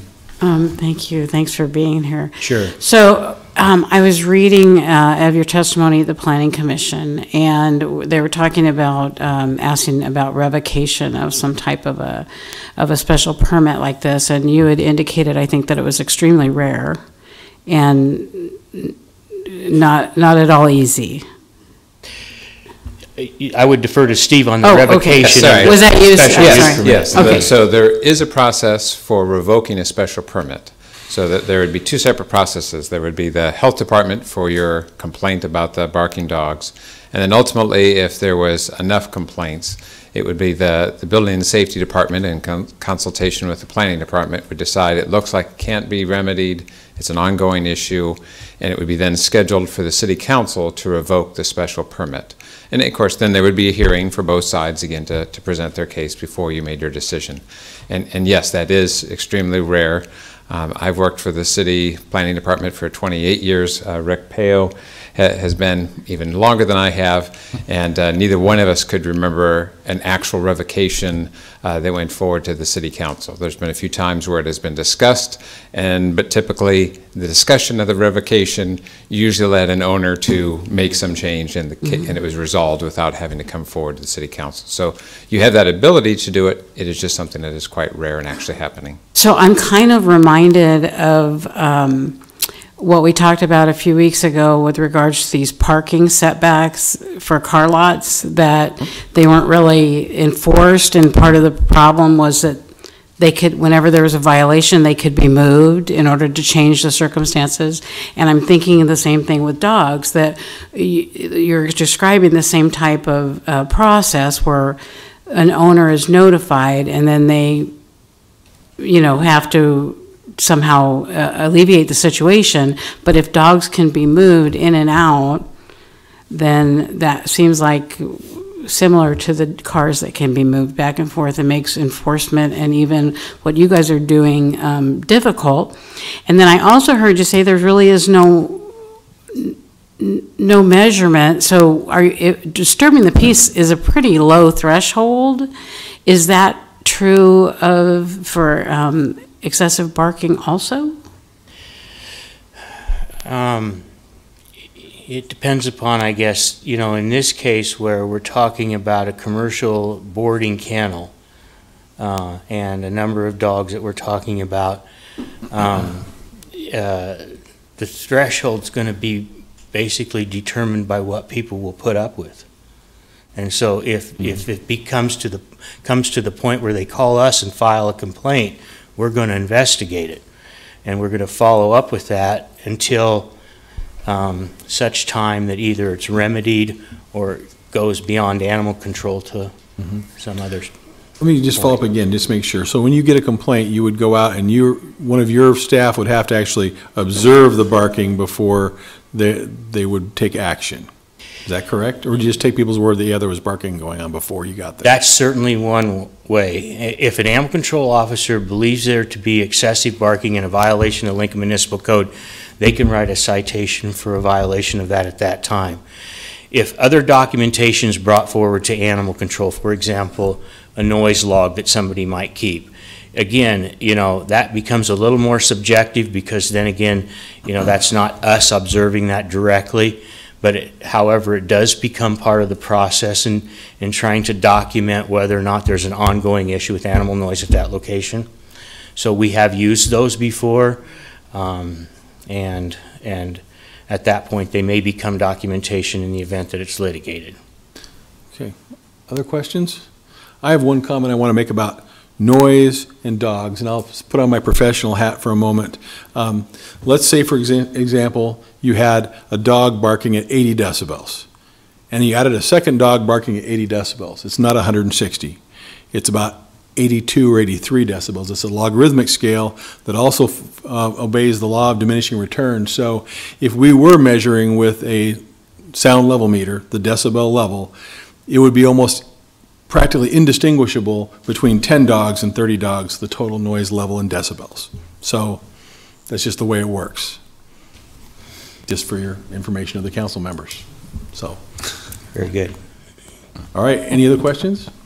I'm sorry. Sure. I just want to clarify that this special permit doesn't have anything to do with whether the dog park, indoor dog park goes forward, correct? That is correct. That is an allowed use. The only limitation was having no more than 3 dogs outside at any one time. Okay, so and now they're asking for 30. Correct. Okay. And I believe that when I talked with planning, the indication was, boy, it would be nice if they could do some kind of negotiation for more than 3 and less than 30. Certainly at the Planning Commission level, that was encouraged to see if there was something that could be worked out. Okay, thank you. Okay, thank you. Very good. Other staff questions? Next item, please. Well, rebuttal. Okay. If I could, regards decibel level, I think, respect of what you said, if you got 30 dogs, it would seem like you would have more of a continuous decibel level. Right, it would be steadier. It'd be more steady. Mm-hmm. And if we're looking at 7 o'clock in the morning till 10 at night. That's assuming they were all barking constantly. Yep. They might die before they, bark that long. Or turn off the hearing aid. Okay, turn off the hearing aid, that's right. Thank you. Okay, next item, please. All right, next are public hearing ordinances, second reading. I'll call items 19 through 22 together. They are Comp Plan Conformance 17008, approving an amendment to the Capital Improvement Program to amend Public Works and Utilities Project Number 0048, Water Distribution Mains, Area 6, Rokeby Road, 84th Street to 91st Street, to extend the project boundary from 91st to 94th Street, designate the project for construction in fiscal year 1617, designate LES as the funding source and appropriate the LES fundings in fiscal year 1617. Comp Plan Amendment 17002, amending the 2040 Comp Plan by expanding future service limit to include the proposed Lincoln Electric System Southeast Service Center site on property at South 91st and Rokeby Road, and to move the site from Tier 3 to Tier 1B Priority Growth Area. Annexation 17004, annexing approximately 283.79 acres at South 91st and Rokeby, and a memorandum of understanding between the city and LES regarding LES's agreement to pay the cost to obtain Rural Water District Number 1, Lancaster County's release of the properties being annexed by the city located within the RWD boundaries relating to the new LES Operating Center at South 98th and Rokeby Road. Good evening. My name is Tom Bruggeman with Olson Associates, 601 P Street. We are here representing the client, Lincoln Electric System. With me this evening are representatives from LES, including LES's CEO, Kevin Wales, as well as some other members of our project team. As you are aware, LES is in the process of building a second service center at South 94th Street and Rokeby Road. The second location is important to the community for several reasons. It mitigates the risk of having the current service center in the floodplain, and also mitigates an even greater risk of only having one location that houses all their equipment and field personnel. A single event similar to the Joplin tornado could cripple LES's ability to respond to the needs and get the lights back on. The second location also keeps LES's response times shorter and meets the needs of the growing service territory. The four items before you this evening are part of a package. The annexation application, which also then allows for the construction of the proposed water main, the MOU, which lays out that LES is covering the costs associated with the annexation and the main, and finally the comprehensive plan amendment that expands the future service limits to include the LES property.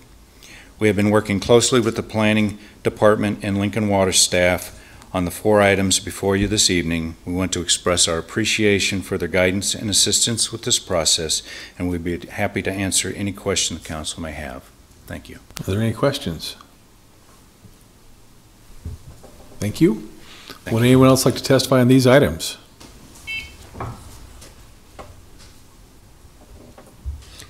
Richard Esquivel, 733 West Cummings Street.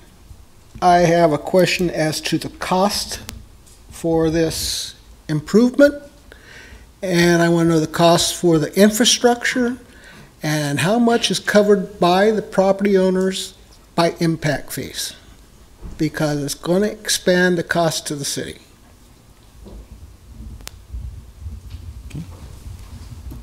Okay, we have these people coming forward who will answer those questions. There's a familiar face. Good evening, Council. My name is Trish Owen. I'm Vice President of Corporate Operations for LES, 2620 Fairfield Street. Kevin Wales, CEO of LES, 1040 O Street. So the questions were on the cost of the infrastructure. Lincoln Water System on the water main has not yet bid out that water main, but I believe the estimate from Lincoln Water was in the $695,000 range. The other infrastructure that was put in was a road from 84th Street to 98th Street by Lancaster County. LES is reimbursing them for those costs, and that was about $2.8 million, a little bit more when you include some of LES's costs. And then the cost for this phase one, the operations center, is total cost, soft and hard construction costs, $60 million. And again, just to be clear, who is paying those costs? LES. Okay. Other questions? Cindy? So I think his question was, were there any impact fees that were being used? One of his questions. No, ma'am. No impact fees at all. Because those costs are being covered, so. Mm-hmm. Those costs are covered by LES, correct? Where do they get their money? From our customers, obviously as part of our capital improvement plan. Okay. Any other questions?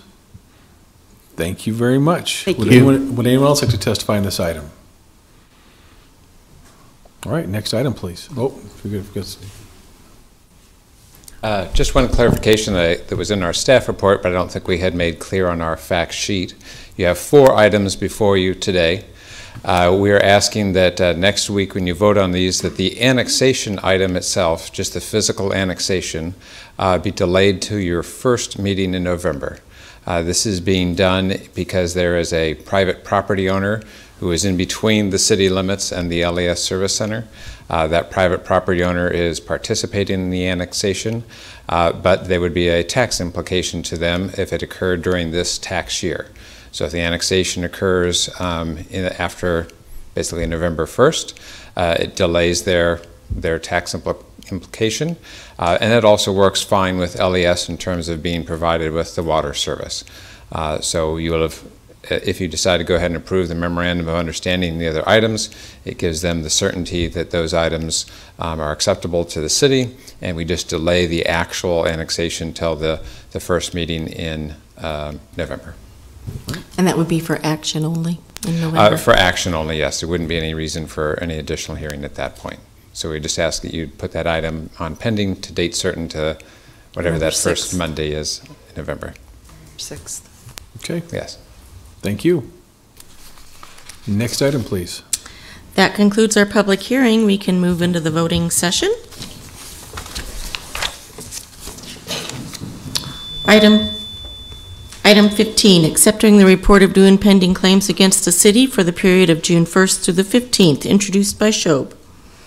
So move. Second. Moved by Benny, seconded by Carl. Any discussion on this item?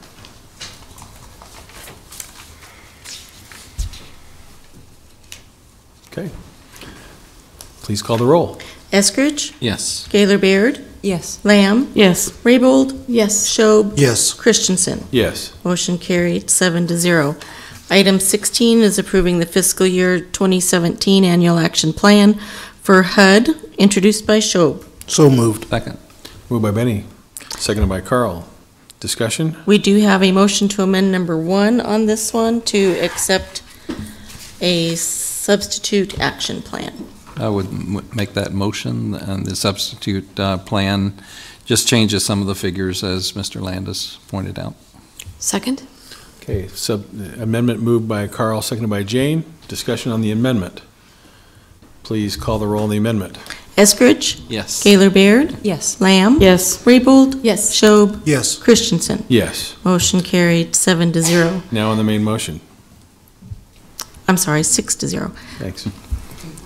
Eskridge? Yes. Gaylor Baird? Yes. Lamb? Yes. Raybold? Yes. Shob? Yes. Christensen? Yes. Motion carried, 6-0. Next then is item 17, the multi-year contract for the police stations. This Yep. one, we did have the request to withdraw. I'll make a motion to withdraw that. Second. Moved by Cindy, seconded by Carl. Discussion? Please call the roll. Eskridge? Yes. Gaylor Baird? Yes. Lamb? Yes. Raybold? Yes. Shob? Yes. Christensen? Yes. Motion carried, 6-0. Next is item 18, special permit 17010. This is the appeal, introduced by Shob. So moved. Second. Moved by Benny, seconded by Carl. Discussion? Sure. Cindy? Thank you, yes. I am excited about this use in Northeast Lincoln, and so I appreciate them bringing that to my attention. I am, however, concerned about the number of dogs that are going to be allowed in the outdoor area, and I just wanted it to be clear that, and that's why I asked the questions, that this has to do with just the outdoor portion of the special permit. This doesn't in any way interfere with this business going forward, and this dog park, which has already been invested in and being made available for the people in Lincoln and in Northeast Lincoln in particular. I would like to make a motion to change, a motion to amend the resolution, line 13, says it permits and approves a kennel with an allowance for up to 30 animals in the outdoor area at any one time between 7 a.m. and 10 p.m. only. I would like to amend that to 15 animals. I'm glad that the parties did at least try to do some type of negotiations, and I think we heard here today, and is also evident in the commission hearing, that the folks expect, even during these events, that there would be 10 to 15 dogs at a time participating actually in the dog dive. And so I think that 15 is a reasonable number, and would alleviate evidently the concerns of the surrounding property owners. I'm extremely concerned about a mixed use going forward with dogs barking outside. I mean, I don't know that we can really recognize how that might be if we were living in a second or third floor apartment. I don't think the 6-foot wall, or 6-foot fence, I'm sorry, is going to diffuse that particular sound. So I am concerned enough about that, but I understand them wanting to do these particular events, and I think they sound like a blast. I think there's going to be a lot of people there, and the events draw as many as 100 people, but he said he's going to keep his participation to 10 or 15 per heat, and so I think that 15 would be reasonable. So I would make a motion to amend to say the permit approves a kennel with an allowance for up to 15 animals in the outdoor area. Cindy, if I may clarify, on the resolution, line 13 does not have the figure. Page 2, line 13, sorry. Okay, but then also on page 1, it has it in various locations, like line 2. Okay. So do you want to just? Yeah, my motion would be to, anywhere it says 30 animals, to amend it to say up to 15. Very good, thank you. Is there a second? Seeing no second, motion fails. Thank you, council members. Let me just say, I will comment on that before this meeting I was willing to go along with that, but after hearing the plan that the Pause for Fun has in place, I think it's reasonable, and as well as the contingency to remove their special permit if the situation demands, seems reasonable. So on the main motion, please call the roll. Eskridge? Excuse me, can we have discussion on the main motion? Sure. Okay. Thank you. Sorry. I'd like to clarify, or are you going to? Yeah, Cindy has any. Yes, thank you. Okay. So I'm concerned, too, that this is going to set a stage for bickering among neighbors. It's going to invite complaints. We've heard that it's only going to come before us in the event there's a number of complaints issued. I know that the Lincoln Police Department no longer goes out on dog barking complaints, so it will all fall to the health department. And I don't know that people know to call the health department if they have a dog bark complaint. So I'm concerned about that, and I am so disappointed that no one even seconded my motion.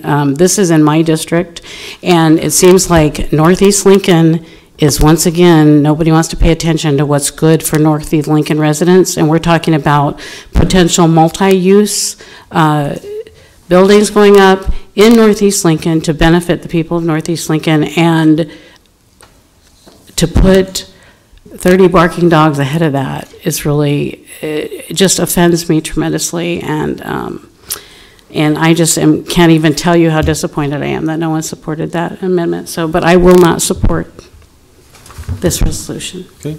I can't do it. Other comments? We have a staff question. I have a question for Jeff. So Jeff, this is an appeal. Yes. So when it comes time to vote on this, if we vote in favor, that means we are supporting the appeal. No, the fact that it is an appeal does not change it. Just think of it as an application. The appeal, what the appeal did, it brought it before you. Otherwise, the Planning Commission would have handled it. And so just regard it as an application. If you're in favor of the application with the special use, you vote yes. If you're opposed to the application, then you vote no. Okay, thank you for that clarification.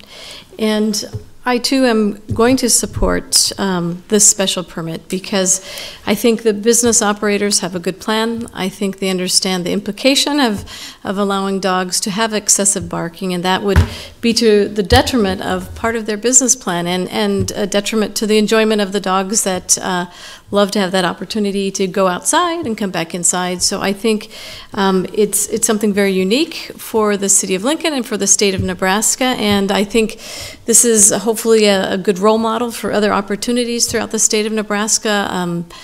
As a dog owner and dog lover, and my dogs do bark, but I think of all the neighbors that surround me that have dogs, and their dogs bark, and it seems like we can always work through these issues, and we are try to be respectful of our neighbors to make sure that no one's dogs or dogs have excessive barking, and I think as a business operator, they have a lot more at stake. Carl. Thank you.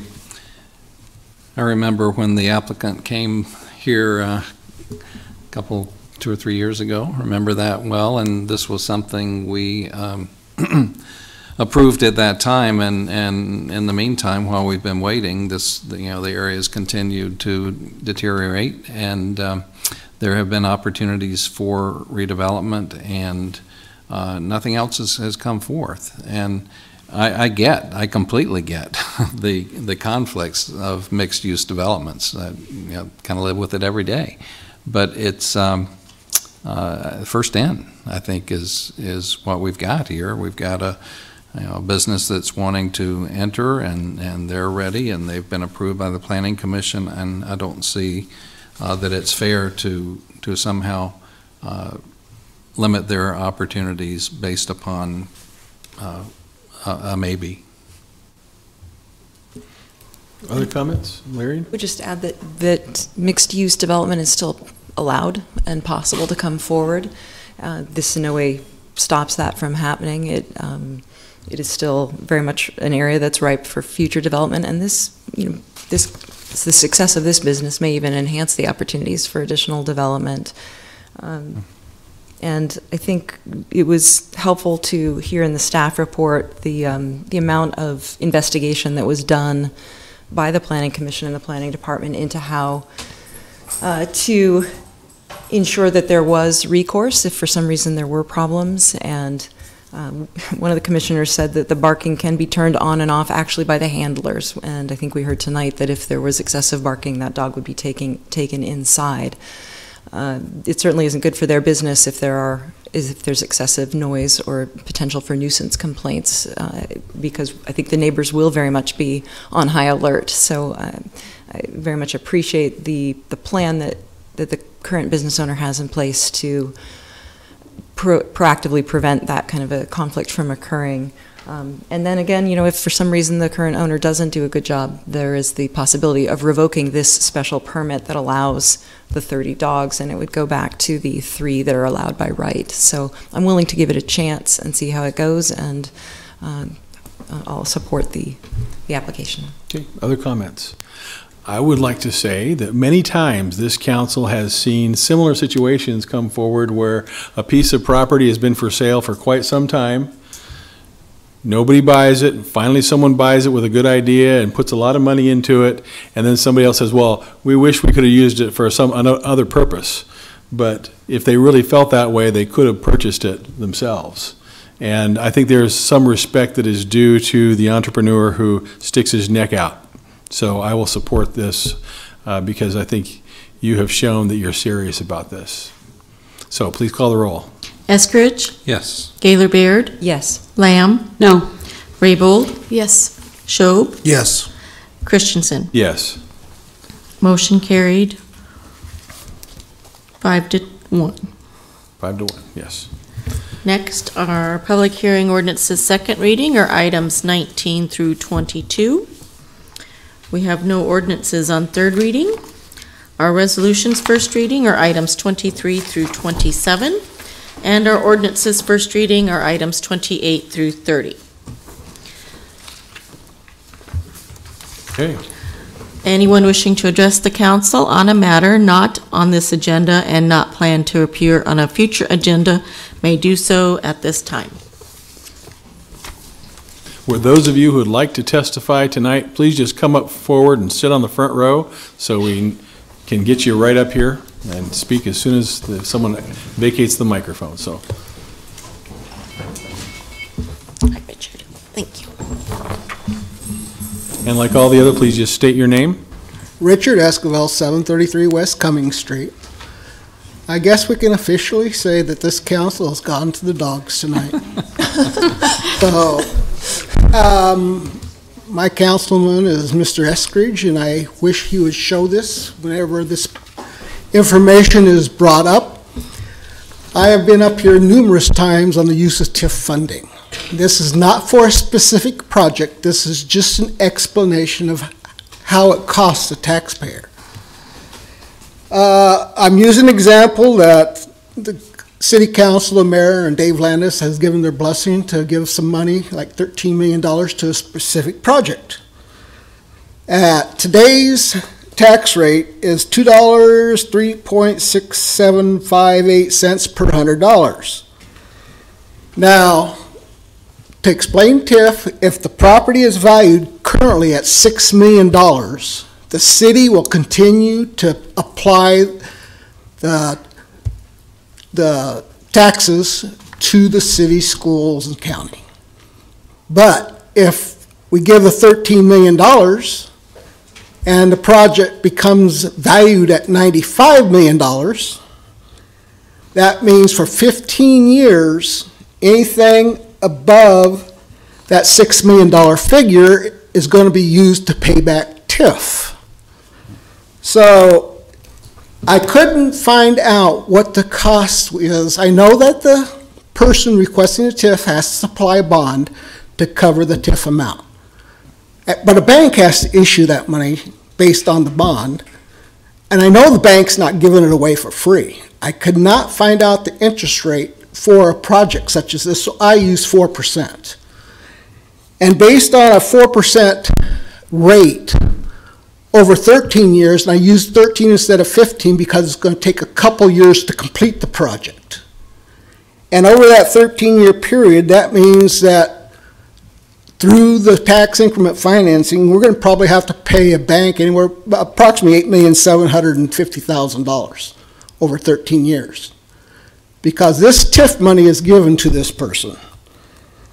So if the present property value is $6 million, they're paying approximately $101,500 a year in tax. But if it goes up to that $95 million, that means the difference between the $6 million and the $95 million, or $89 million, all the taxes on that for the city, county, and schools goes to repay the TIF money, $13 million. Well, based on our current tax rate, and I use $89 million as an increase in value, that means the property tax is going to be approximately $1.815 million a year. So, we know the project's good for 15 years. I've been here a long time, and I know that if the TIF money is paid off sooner, the city council says, hey, let's use the rest of this money for another 15 years for another project. So would the city council release the additional funds once the $13 million is paid off? I doubt it. You know, they have pet projects. So the property tax value lost to the citizens of Nebraska, Lincoln, over that 13-year period, would amount to $23.6 million based on the tax revenue. So if you add the lost amount of money for financing the original $13 million and the loss of tax revenue, it costs the Lincoln taxpayers approximately $32.35 million over that 15-year period. Now you're going to say it costs us nothing. Well, where's that money coming from? If it's not going to the city, not going to the county, not going to schools, they still need money. 1 minute. Okay, so therefore, it is costing the taxpayers. That's just like the question I asked LES this morning, today. Who's paying for this additional property? He said, customers. Well, I'm a customer. How's that benefit me? You know, it doesn't benefit me at all. It's costing me. So that's just like this TIF. How much is it costing everyone. Well, it's costing all of us approximately $32.35 million over 15 years. Because that money, if it's refunded by the state for the schools, it's still coming out of my left pocket instead of my right pocket. So TIF does cost a significant amount of money. And Carl, I'd appreciate it if you let people know this, because I don't think it's ever been explained like I've explained it here. Thank you. Questions? All right, thank you, sir. Next person. Please don't forget to sign in. Sure.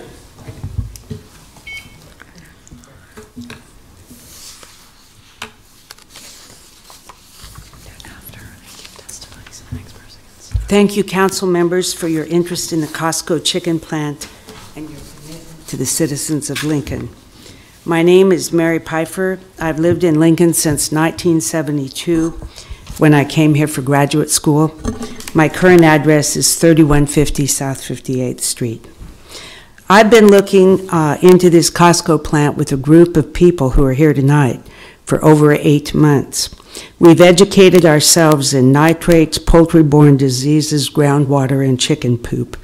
All of this, by the way, has been heavy lifting for me. These are not my particular areas of interest. I'm not a scientist, but I've learned a great deal from this research, which I would like to share with you.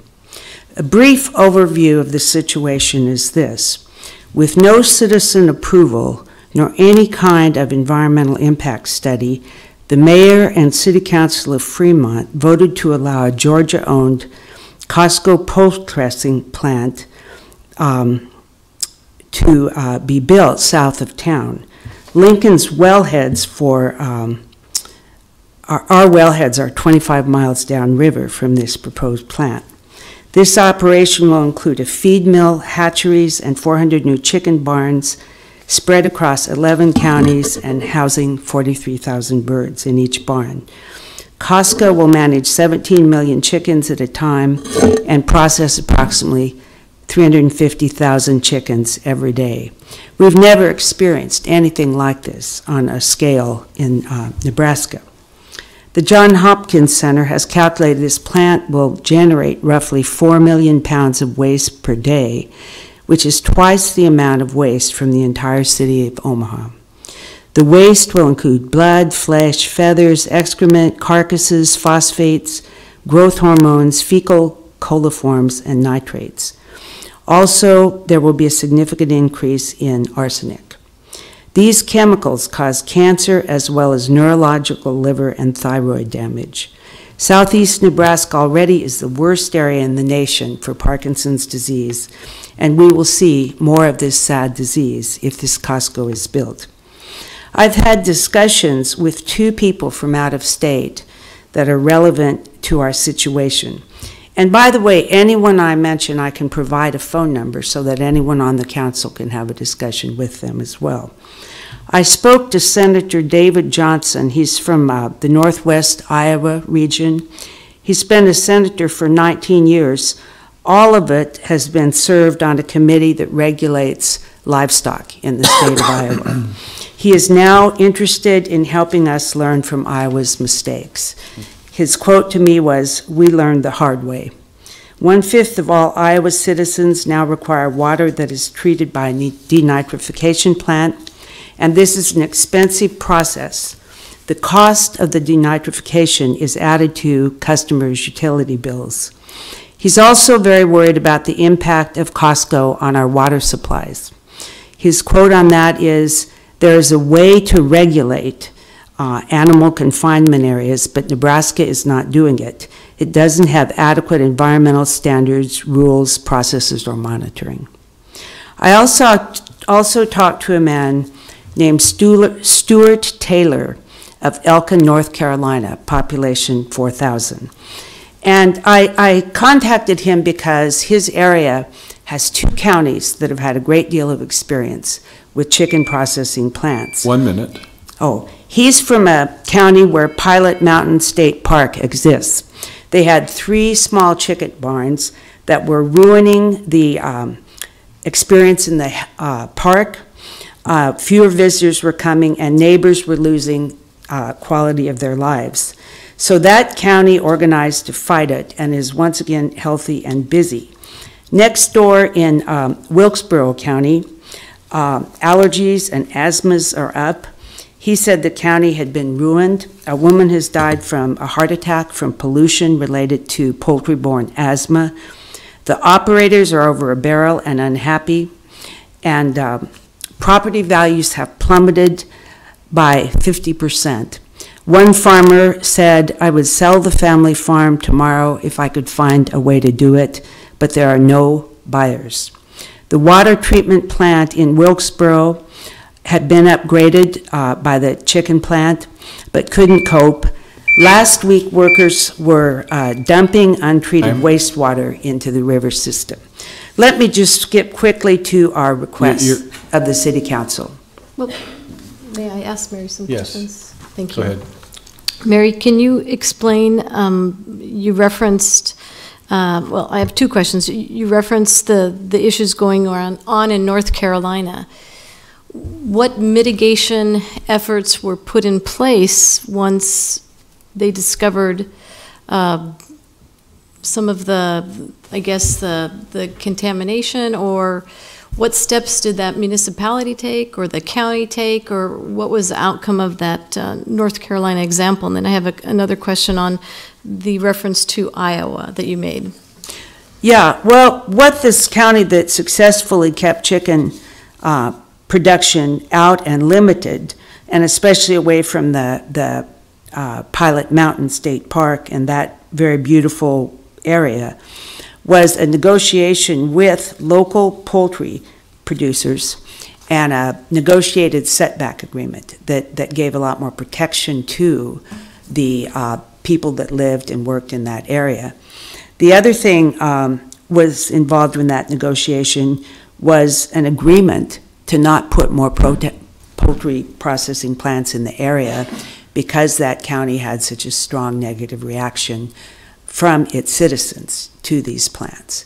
So that's what stopped it. Did the property values bounce back up after? I don't know. I don't know. They were plummeting, but the issue wasn't so much plummeting property values with these 3 chicken farms. The issue was there were a lot of acreages, there were a lot of land near the parks, and all of a sudden nobody liked to go outdoors anymore. Their beautiful orchards and vineyards, etc., stunk and just really destroyed the quality of life for people in that area. So were these efforts voluntary efforts, or was it? They were voluntary efforts by people who were negotiated with by citizens and legislative and governing bodies in the state. I think if you're more interested in this, the best thing would be to call Stewart, and he's been there. There's also a Pigeon Mountain Committee that has fought this. You can check out their website and see exactly what kind of actions they took. Did you say that they had a plant, and did they have to upgrade the plant? Well, this was in Wilkesboro County, next door, where the plant was upgraded by the chicken processing people, but it was not sufficiently upgraded. So now there's a criminal case against this plant for workers at the municipal water works dumping wastewater directly into rivers in the county. Can I ask you a question? You referenced Iowa and said 1/5 of all Iowans drink water that is treated by a denitrification plant. Is this referencing the one that's in Des Moines, or? It's Des Moines, and it's the catchment area of Des Moines, which is 1/5 of all the people in the state of Iowa. So in your research, what has led to, I guess, this denitrification process or the plant, or? Well, upriver from Des Moines are a lot of animal confinement areas. And right now,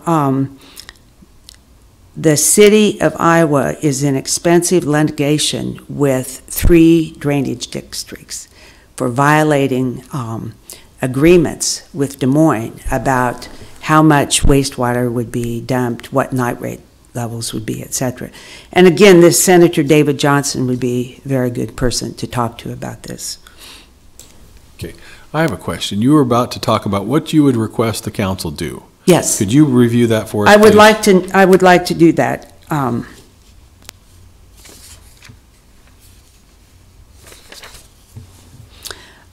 We want a decision process on this plan that allows for citizen input, scientific reporting, and independent oversight and monitoring.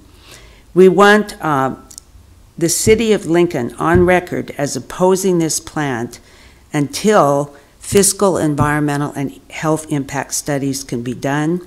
We want an emergency plan for worst-case scenarios in case our drinking water goes on us overnight.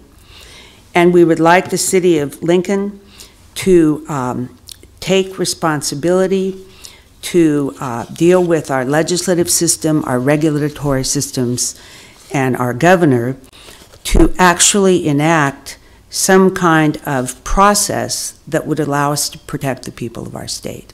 In other words, nobody believes this is their responsibility. And we've talked to almost everybody in the state, plat districts, DEQ, governor, legislators, etc. And everyone basically says we have a narrow mandate, this isn't our responsibility. So we are saying, because we know that there are people on the city council very concerned about this, that we would like the city council to step up and say we oppose this until there's further study and better regulations in place. So with the exception of the things you specifically asked regarding Lincoln, did you take this information and request to Fremont and their city council? No, I have not. Other questions of Mary? Thank you very much. Thank you. Next person, please. Good evening, and thank you for having us. I'm Randy Rupert. I'm with Nebraska Communities United. We were formed a year ago, March. Randy, could you tell us where you're from? Fremont, Nebraska. I'm sorry, excuse me. Thank you. 2108 County Road O, Fremont, Nebraska. Okay. We were formed because they were going to put this plant in our backyard without ever talking to any of the citizens that would be surrounding it. It soon grew out of anger to the point of us forming this union to bring light to the issue of what CAFOs, containment animal feeding operations, have done nationwide. We do not feel that Nebraska is really understanding the impacts that the rest of this nation has gone through. In talking with the director from NDEQ, he said, well, what am I supposed to do if Costco meets all the criteria? Not issue them a permit?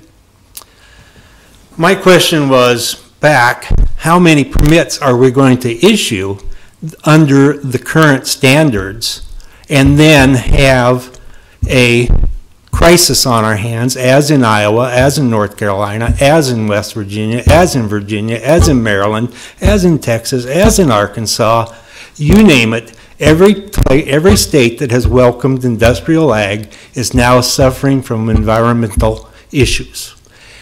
We have a great state. We have one of the best states in the nation. I've worked in 40 out of the 50. I came home to this state to retire. And so we don't have that luxury anymore of what 8 people in Fremont do that will affect 900,000 people. We're all interconnected now. We've got too many people. Our population keeps growing. We keep getting more and more connected. So when somebody wants to put a project of this magnitude in place without talking to Lincoln, without talking to Omaha, without talking to Howells and Dodge and Stanton, we have to say, let's stop. Let's take a look at this. Let's look at the issues here. Your water, Omaha's water, is going to come out of waters that are already at certain times up to over 4.5%, 5% parts per million nitrogen. The Elkhorn River a month ago was shut down for public use because of high nitrate levels. Leoma Beach in Omaha was shut down for blue algae from high nitrogen levels. We're here tonight to bring this to your attention also, that this is not just a Fremont issue. This is a citizens of Nebraska issue, and that we need everyone to say, what do we want for our children? What do we want for ourselves? We don't even have to worry about children. What do we want? Do we want to pay for the damages that a corporation inflicts upon the state? The taxpayers will handle it. Because once we have to put RO filter systems in like Des Moines, I guarantee you Costco's not paying that bill. The taxpayers of this state are going to be paying that bill. And now, but the health aspects of this, who's going to pay those bills? So, once again, thank you for letting us speak. 1 minute. Okay, well, that's it. Okay. I have you. a big list of notes, but I always forget them. So, Thank you. Thank you. Okay. Next person. And what I'd like you to do is, we come up with a 1 minute for each person, the next person can come up and sign in at the other microphone and be ready to talk. So.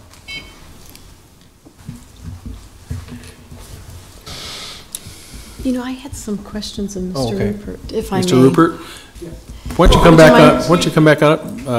She has some questions for you. Did you have an opportunity to testify before the Fremont City Council of some of these concerns? Yes. I mean, you're much more plush than the Fremont City Councils. We spent a lot of time there, so yes, we have. I know I'm reading in some of the discussions, and it talks about the treatment plant, the new treatment plant in Fremont, but it was very confusing to me, and I don't know if they explained it to you or if you recall them talking about this. It said, even though the new plant in Fremont is designed to remove nitrogen, more overall nitrogen will be initially discharged in the Elkhorn River. But then they say, ultimately, with added growth in town, this amount will actually decrease. The city's permit does not and will not require nutrient removal in the near future. Did they address that, or? Not very well. Not very well at all. And in fact, Dr. Alan Kolak is here to kind of explain to you the different aspects of that. But the processing plant itself, probably controllable to a certain point, the nitrogens. Our concern with the plant is the pathogens that the waste treatment plant will not get out. The Salmonella, the E. coli, the Listeria, those are untreatable. They will be discharged into our rivers. Our concern for the high nitrogen levels is the 400 chicken barns and the litter that will be placed on the fields as a fertilizer. Chicken manure is somewhat unmanageable I shouldn't say unmanageable, but depending on how you compost it, depending on when you spread it, the nitrogen levels can be quite high in the manure, or they can be quite low. So we're saying that the NDEQ does not have enough enforcement to make sure that the nutrient management plans that the people that they're talking about are stringent enough to make sure that chicken manure is placed how it should be, when it should be, where it should be. In my notes that I didn't get to, one of the things that we have is a steady incline from the 1970s up to now in nitrogen and phosphorus in our waters. Up to now, that has been really a process of the way we row crop now. We've gone fence row to fence row. We go right up to the creek bank. We don't have green belts in place anymore. We have a lot of erosion. We lose 2 pounds of soil for every pound of corn we grow. that soil is going into our streams. That soil is carrying excess nitrogen, phosphorus, atrazine, glyphosates into our water. We have a bigger issue. I mean, my God, sometimes I sit here and talk about the Costco project. Our environment is being hammered from just about every direction I can talk about tonight. Our concern here is that we are opening the door to even more excess. And we need, as a citizen of a state, to get ahead of this. Maryland, trying to clean the Chesapeake Bay up. No one stopped the CAFOs from being built there. Now the taxpayers are paying over $1 million a year to have excess chicken manure picked up, loaded up on trucks, taken to Ohio and Indiana because the Chesapeake Bay is dead in areas. What, you know, so once again, my question is, where do we stop this? Now, or do we stop it when we are in really bad trouble? Okay, thank you. Thank you. Thank you. Hi, my name is Kelly Karstens. I live at 2601 North 44th, apartment number 1 in Lincoln. I would like to read a letter that I have here from Janice Molhoff. She's with the League of Women's Voters of Nebraska, and they are at 4600 Valley Road, Suite 306 in Lincoln.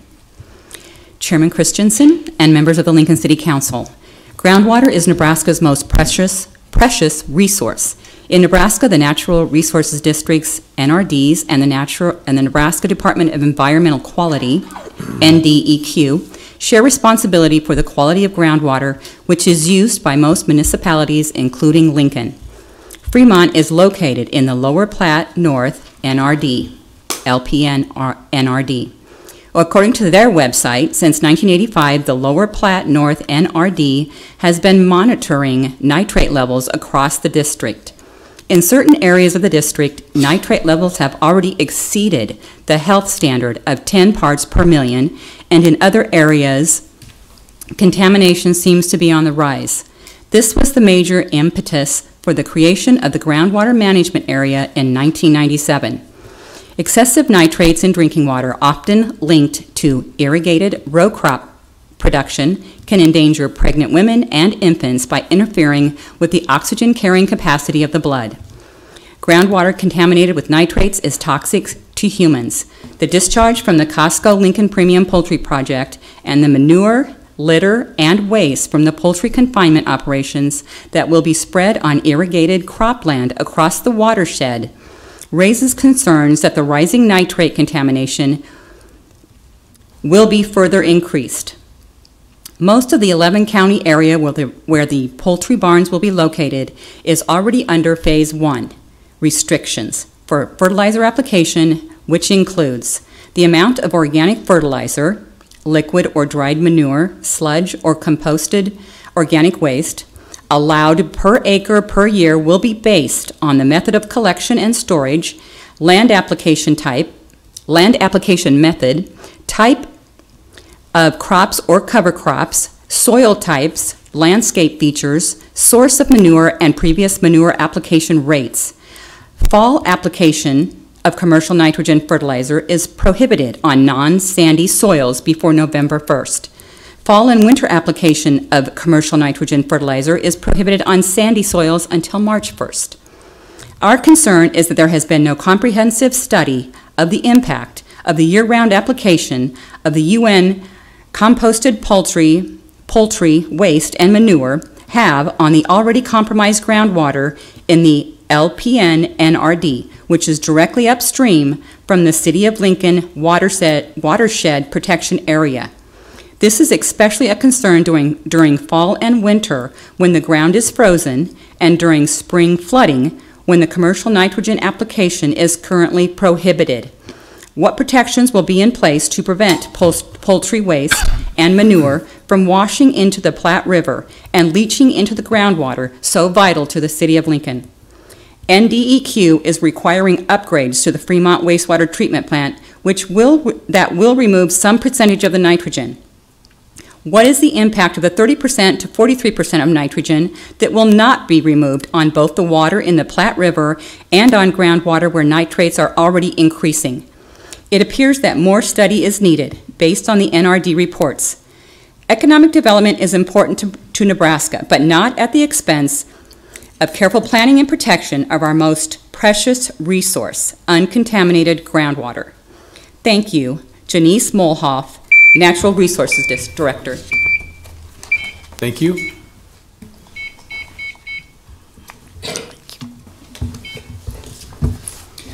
Hello, members of the City Council. I will be relatively brief. Thank you for the opportunity to speak here today. There is reports being passed out, and I will use the overhead. My name is Matt Gregory. I live at 632 North 25th Street here in Lincoln. I appear before you today not as an expert, but as a concerned citizen who has read the Nebraska Department of Environmental Quality's 2016 Surface Water Quality Report, and I have become aware of some disconcerting information about our water. The section that you've been provided with concerns the lower Platte River Basin and includes Lincoln and the surrounding areas. The full 2016 NDEQ Water Quality Integrated Report can be found on NDEQ's website. So if you look at the bottom of page 2, there are definitions of categories of water bodies, and onto page 3, does it come up there? Category 5 is what we want to be looking at, and we have a definition of Category 5, which is the most impaired category for water bodies, a water body where one or more beneficial uses are determined to be impaired by one or more pollutants, and all of the total maximum daily loads, TMDLs, have not been developed, and Category 5 waters are subject to EPA approval or disapproval. Well, I've got some bad news for folks that aren't aware. 202 streams making up 28% of streams statewide, and 179 lakes making up 81% of lakes statewide are Category 5s. And we can see this on page 8 in table 6.3. Mac, if you put it on there just as if you were reading it, then we'll be able to read it. No. Turn it. On the rotate it. There we go. No, rotate it again. You're sideways right Vertical. now. There you go. There, that's yep, better. There you go. Great. Many water bodies in Lincoln and the surrounding area have been highlighted for you, but I just wanted to touch on a couple of examples. Holmes Lake and Salt Creek. On LP9,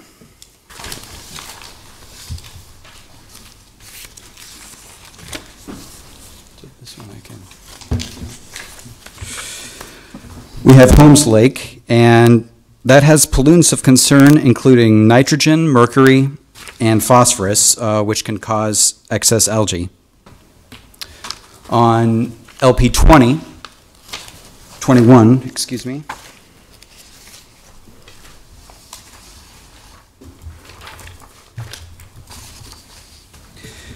we have Salt Creek, and which has E. coli and selenium, the latter's long-term effects being hair and fingernail loss, damage to kidney and liver tissue, damage to the nervous and circulatory systems. And both Holmes Lake and Salt Creek contain hazard index compounds, which can be seen on the last page, LP 25.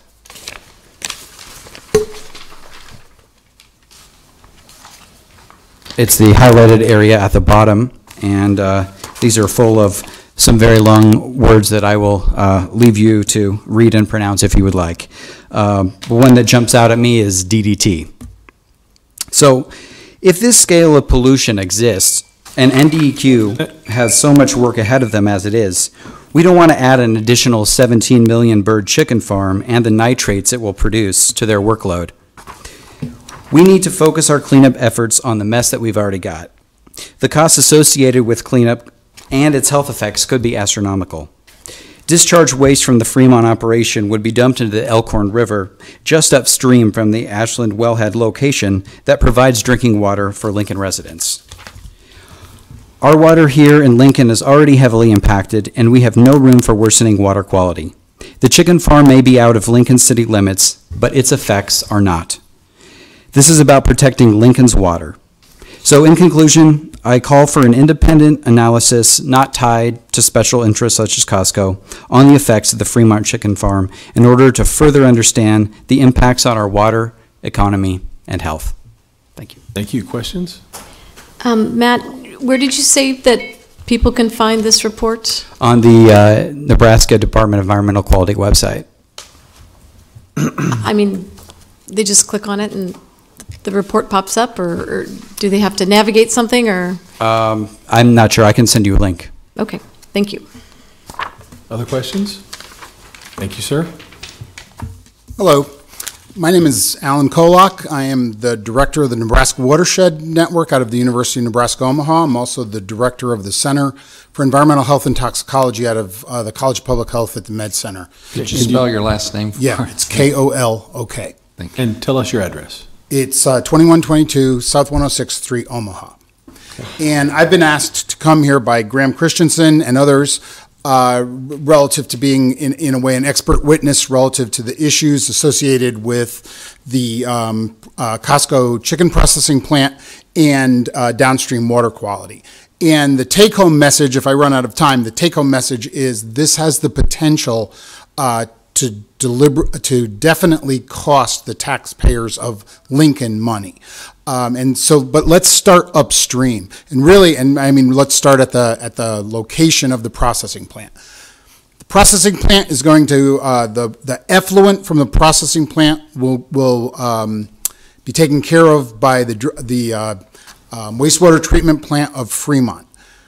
They are currently, we were there just a few weeks ago, they are currently in the process of upgrading the plant, and it's at least possible that with the upgrade they will be able to handle the nitrogen and the other effluent from the processing plant itself. And I think really relative to the two, that's the lesser of the two issues relative to Lincoln's drinking water supply. Relative to the supply, I think as some individuals have already discussed, the real issue is the application of the litter, which is the feces, the feathers, and the bedding from the animals onto fields. That is going to be allowed to occur 12 months a year. Therefore, they were going to be putting it on snow on top of ice. And as any of you know, if you've thrown anything on your yard on top of ice and snow, once spring comes, it's going to run off, and it's going to run off into the Elkhorn River. That's going to happen. That's currently happening today relative to the other CAFOs in the Elkhorn River, which are the beef finishing feedlots. And it's happening now, which very quickly, the Elkhorn River is already an impacted river.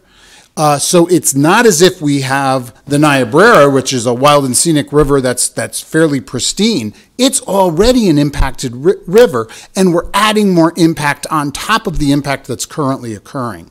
That's a concern. Now, when that water moves downstream, it's ultimately going to hit the aquifer that Lincoln has its wellheads in. As a resident of Omaha, fortunately, our wellheads are upstream from the confluence of the Elkhorn with the Platte, so it's not as large of an issue with us as it is with you. You, on the other hand, are further west and downstream. You're actually downstream of the confluence of the Elkhorn and the Platte. So there is the possibility that that Elkhorn contaminated nitrate-rich fluid can actually get into your drinking water supply.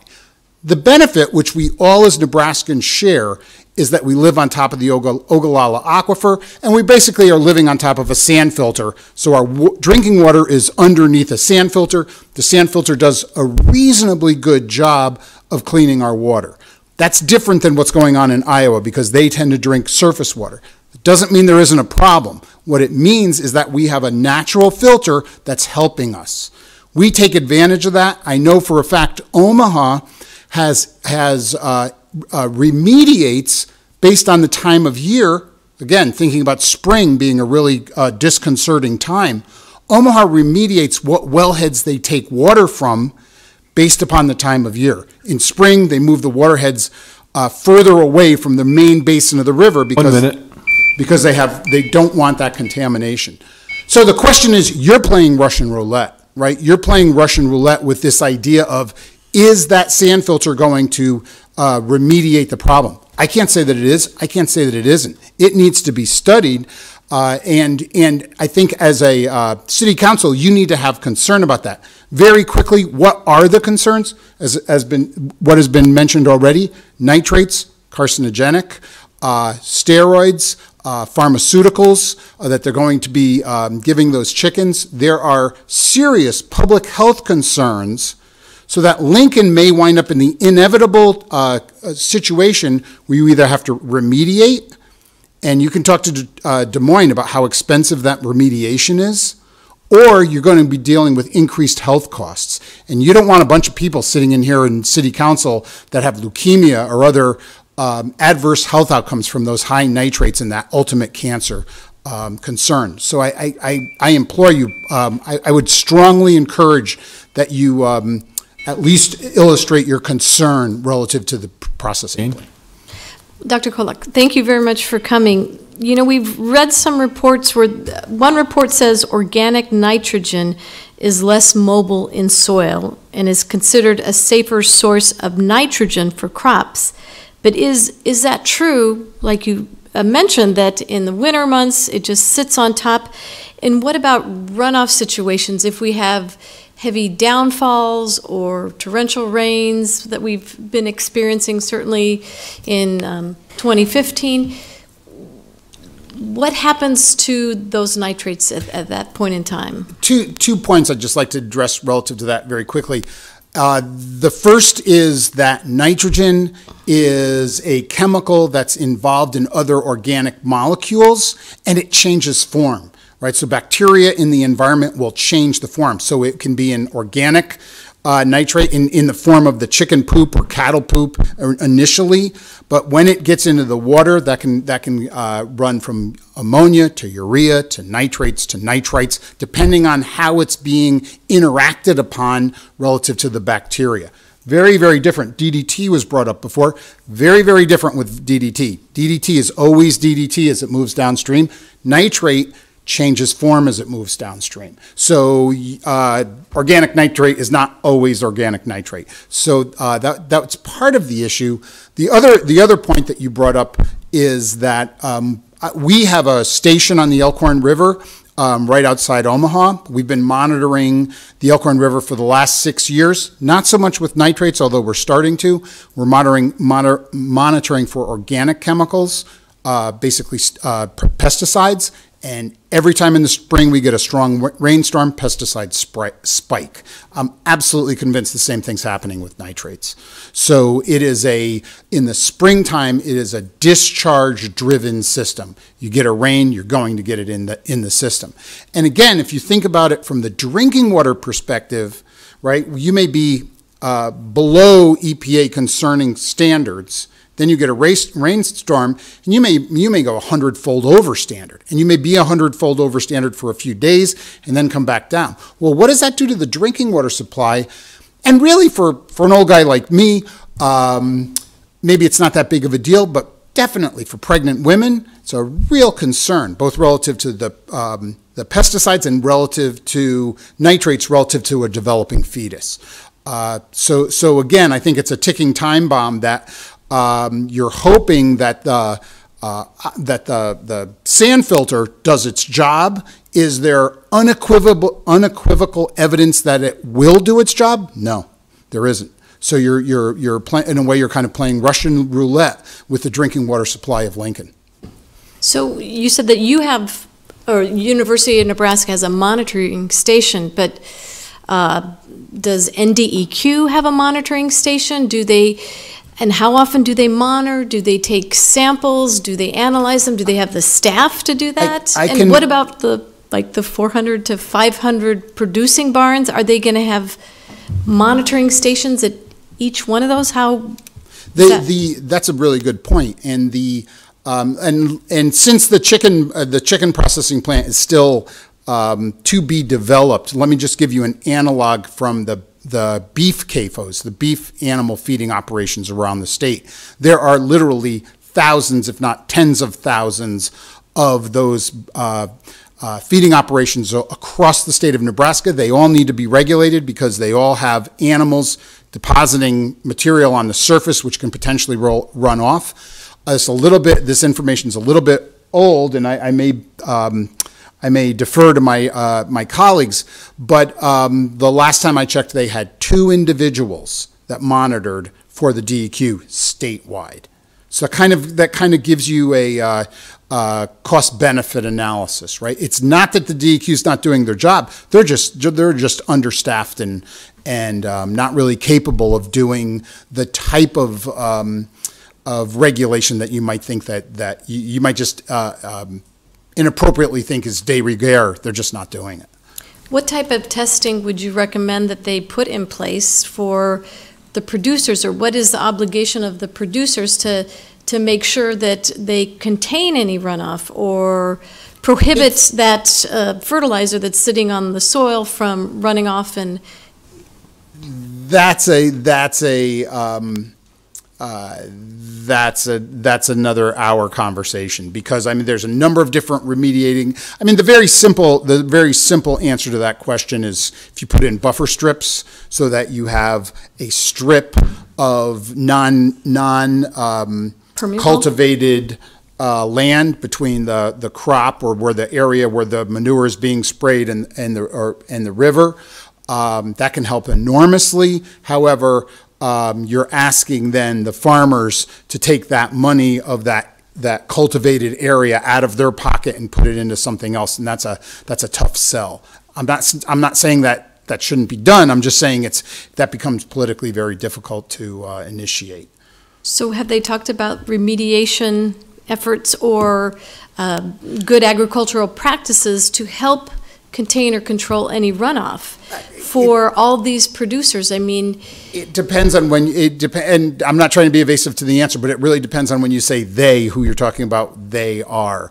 Because what individuals will say is that it's not going to be a problem. And, you know, in the perfect world, if the application is done correctly and if everything goes 100% according to plan, there may not be issues, but again, does the city of Lincoln want to take that risk and basically just effectively say, okay, Fremont, you can do what you want and we're okay with it, even though it may lead to costing us, our taxpayers, substantial costs down the road?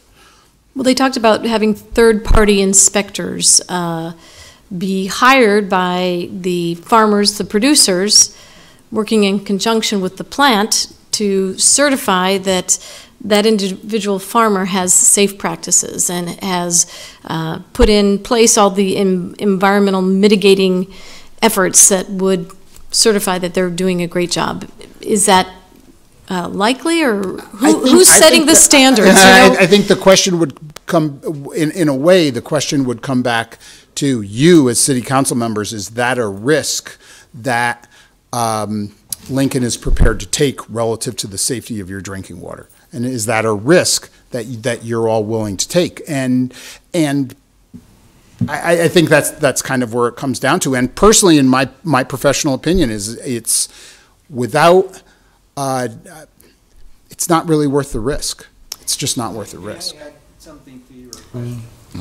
Well, I still have a follow-up, more questions, but is there any municipality, county, or state in your research that you've come across that has put in place guidelines, statutes, regulations when it comes to the resource of water and the impact all fertilizers have on it? Is there someone that is on the cutting edge or leading the way and with the best practices? Yeah, there are a number. There was actually, and I don't remember the county in Nebraska, but issues that are consistent to what we're talking about.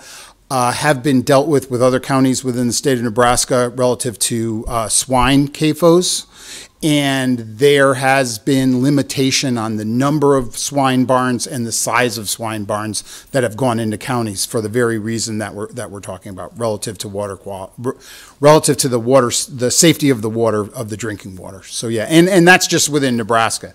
And if you look at other states, that's also true as well. I'll let someone else ask some more questions, but I have like more. We're here to hear from them. Okay. Well, that's what a question is for, to get them to tell me more. Okay. That's okay. I monopolized these questions. Can I just follow up on something? You mentioned that the big issue is the application of fertilizer, the chicken litter manure. We heard from city staff in a pre-council that that would happen 1 to 2 times a year. Is that a threshold that's unacceptable, or would you? I mean, how do you imagine measure when it's too much? My understanding, and Graham can probably give a little bit more detail on this, but because we've both been at hearings where we've had we've heard different things, but my understanding is that let's just back up for a second and consider what we're talking about here. We're talking about 17 million chickens. Each one of those chickens is going to poop multiple times a day, and that is a constant stream. Not to get overly graphic at dinner time, but that's a constant stream of manure that's hitting the environment, right? So application twice a year would mean that manure is going to be storehoused for 362 days out of the year and applied on the other 2 days left. That's not what we've heard. What we've heard is that application will be going on 12 months out of the year. So it'll be going on in the winter, it'll be going on in the spring, it'll be going on effectively all the time. Again, because you have a constant supply. So that's going to have to be applied. Okay. And we've also been told that nitrate contaminants drawn down from our city wells are significantly lower levels than what happens at the point of entry of the river. Do you have anything you need us to know? What would we need to know about and that would the difference between groundwater and what's coming? Sure, that's true. I mean, and again, as I said a few minutes ago, there is we are all blessed in Nebraska by the fact that the vast majority of us are drinking groundwater the majority of the time, and we are getting an ecosystem service from that massive sand filter that is cleaning our water for free, and we all benefit from that in Nebraska 365 days out of the year. The question, though, is what's the capacity of that filter, and how will that filter respond to pulses of chemical when those pulses of chemical are coming from rainstorms, so they're going to be intermittent. So it's not as if it's unlike the wastewater treatment coming out of the processing plant, right? They're going to kill the same number of animals every day, so the waste will be more or less the same hour after hour, day after day. And again, I think that's actually a good thing, because that can be remediated, because if you know what the issue is coming in, you can remediate against that on the downstream side. And truthfully, again, as I said before, of the two issues, I'm not really as concerned about that one, about the effluent from the processing plant itself. It's this unknown of modeling how that how the manure that's spread on fields is going to alter the concentration of nitrates in the surface water, and how that surface water is going to interdigitate with the groundwater that you're drinking. That's the unknown. And it doesn't matter who stands up here. If someone stands up here and says, I can definitively tell you that Lincoln's water will be safe despite this potential confrontation with this effluent, I would ask them to show me the money, because I don't know where they're coming up with that. I'm not saying that it's not safe. I'm saying that it is an unknown, and it's a risk. And it's a risk that point blank is going to cost Lincoln money at the end of the day. You will be dealing with this problem if the plant goes in, sooner or later. It will cost you money downstream, no pun intended. Okay. What is the difference between the denitrification plant in Des Moines? You said it was a surface water. And is it something that we would have to invest in? Yes. If whoever monitors the nitrogen level, I know certainly our Public Works Department would be monitors our well water constantly, but it would be the same. The process would most likely be the same. It's just Des Moines, because they're dealing with surface water. In Des Moines, when they have a rainstorm, the water goes underground, and in Iowa, something like 80+% of the state is tiled. So underground, there are pipes. Those pipes were put in 100 years ago, right? And because Iowa used to be a swamp, and now it's corn and soybean rotation. Those pipes are effectively mainlining that water right back into the stream. So when it rains, it's a direct conduit of that water back into the stream. And then Des Moines is drinking, the Des Moines residents are drinking surface water. So they're experiencing a more dramatic problem than we experience here. So that's what I meant when I was saying that there's a difference between Iowa and Nebraska. We reap the benefits of our aquifer, which they don't have. Their tile system is much more problematic from a drinking water perspective. But again, what we are all doing is we are all saying we really hope that the aquifer sand filter does its job, because if it does not, then we're Des Moines. The only thing between us and Des Moines is a couple 100 feet of sand, and that's it. And it works, and again, it's to our benefit. But given the loads that we're going to be experiencing, is it going to be enough? I can't stand here and definitively say that during a massive rainstorm, the perfect storm when everything goes wrong, will that be enough? I can't stand here and definitively say that it would. And I would argue that anyone can. Has there been any other plant of this size or magnitude anywhere else in the United States that has anticipated that 400 to 500 producer barns? Oh yeah, if you look at the Delmarva Peninsula, Delaware, Maryland, Virginia, whether it's a single processing plant and that level of barns, I can't say that definitively, but they've been dealing with, that has been the egg and chicken basket of the United States for decades. They've been experiencing this problem for quite some time.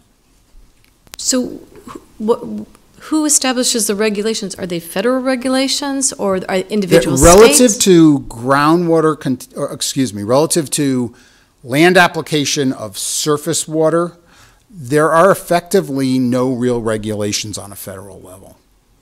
That's just not something that's, because it's a non-point source contaminant, right? So you can't look at a plant and say, like in the old days on the Great Lakes, when there were industrial plants, and you could say, okay, Ford or okay, GM or okay, U.S. Steel, you're putting too much of this into the Great Lakes. There's no one point, so it's very, very difficult to regulate. So there are no real federal regulations from that perspective. Now, once it gets into a drinking water supply, there can be. But when it's surface water, there will be daily maximum loads, right? And the Elkhorn already, as was said before, the Elkhorn already periodically exceeds daily maximum loads. But there's no real regulation of who upstream, what plant upstream can we close down, because there is none, because it's a non-point source problem. So this could very well happen, that we wouldn't be able to say it was those 5 barns, directly west of. Unfortunately, that is true, and unfortunately, that creates the issue. But again, if you, and I recognize from a legal perspective, this gets really complicated and really tenuous. But you have a system, and Jane, thank you, because I think we're really elucidating the issue here, and that is, you have a system within the watershed, the Elkhorn River watershed, where there is already contamination. That contamination, as it moves downstream, is remediated before it hits the tap here in Lincoln. both naturally through ecosystem services and the seepage through the sand filter, and then also, of course, the Lincoln drinking water facility is also remediating water to make sure it's within compliance as well. Now we're adding an unknown additional load. Now we know what the load. We know the numbers, which has been said before: 17 million chickens, 300,000 chickens processed daily. We know the magnitude. But can I stand here and tell you what's that going to represent relative to load of nitrogen into the Elkhorn River? That needs more study than certainly what's been done thus far. So who besides you in the state is doing this research? The short answer there is no one. That's who's doing. As of right now, no one. Specifically talking about the Elkhorn River. Other questions? I would just like to add, just as a comment, again, I'm here representing the College of Public Health at the Nebraska Medical Center. I am more than happy to continue to facilitate a dialogue with the City Council. So if there's any questions that you have after this hearing, I'd be happy to be involved in those conversations. Okay, thank you. Thank you. Your turn. Thank you. I almost forgot my name here. It's John Schauer, Schauer, and my address is 5020 Waverly Road, Lincoln, Nebraska. And I worked at the NDEQ from 1987 until 2009. So I'm not here to defend the DEQ's policies or any of the regulations, but I could give you some insight as to some of the thought process. And working in government, as you're aware, there's always, you're short on budget, you're short on personnel. So with that said, we have to look at how this is from a compliance perspective, because I was a water compliance person for nearly 25 years. And what Costco and Lincoln Premium Poultry has in their contract will be the growers have to fall under what they call a nutrient management plan. They have to abide by that, or are supposed to abide by it. And that will dictate to them that they cannot apply the chicken manure above the agronomic uptake of what the crop can use. Then on the other hand, you have the NDEQ that has the regulations, and what they do are the water quality studies, which were presented tonight, that showed the water quality violations in the body of water. The problem is, from a compliance perspective, between this hand and that hand, there's a big void. Nobody looks at, after the farmer has their nutrient management plan in place, and they're required to follow that. They do have regular inspections by NDEQ, by field inspectors, but what they apply to the field and what runs off and what leaches in the groundwater, that's not monitored. The only way you catch the problem is in the DEQ's water quality studies, or what Allen does on the Elkhorn River. And I guess the problem is, with nobody looking in between, everything upstream from the Lincoln well field, it's the 11 county area that these chicken barns are going to be located, everything's located upstream from your well field. So you're going to get the brunt of whatever runs off the field on this non-point source. And you ask, what type of testing do they do? They test for water quality in the rivers and the lakes, but any runoff from the farm fields, it's not tested. Nobody looks at that. And I think we should, because then you get a more real-world picture of what's happening on some of these farm fields and the runoff that occurs. And then Alan brought in the issue of, well, so what if it's in the river? Your groundwater wells are below the surface. They're sucking groundwater. Lincoln was part of this legislative bill in 1996. It was called LB 108. And at that time, our legislature recognized the connectivity between river water and groundwater and river water. You can't separate the two. Lincoln was mainly concerned, and the other upstream people in the Platte Valley, on the quantity of water coming down the river. They didn't want the irrigators to use all the water up, so then the NRDs and DNR could start putting restrictions on some of it so that the Platte River maintains the flow. But also in that bill, the quality was also an issue. So we're looking at the quality of the water now in the Platte River. And one of the main things that a lot of people haven't talked about, we talked about the nitrates. Phosphorus is going to be an issue in the river. The microorganisms that are going to be flushed from the manure. And my main concern is, and when I left DEQ in 2009, EPA was keying in on this, and the city might know more about this than I do right now. Pharmaceuticals. 80% of the pharmaceuticals used in our country are used for livestock production. And how do you treat for pharmaceuticals? Growth hormones, steroids, antibiotics. The good news is you could do it, but it's going to cost the city. If you start having problems in your well, it's going to cost you hundreds of millions of dollars, if not over $1 billion. And another issue, there's going to be 1.4 billion pounds of chicken manure. That's billions with a B. That's 4 times the amount of human waste that Lincoln produces in 1 year. Thank you. Thank you. I have a question for you.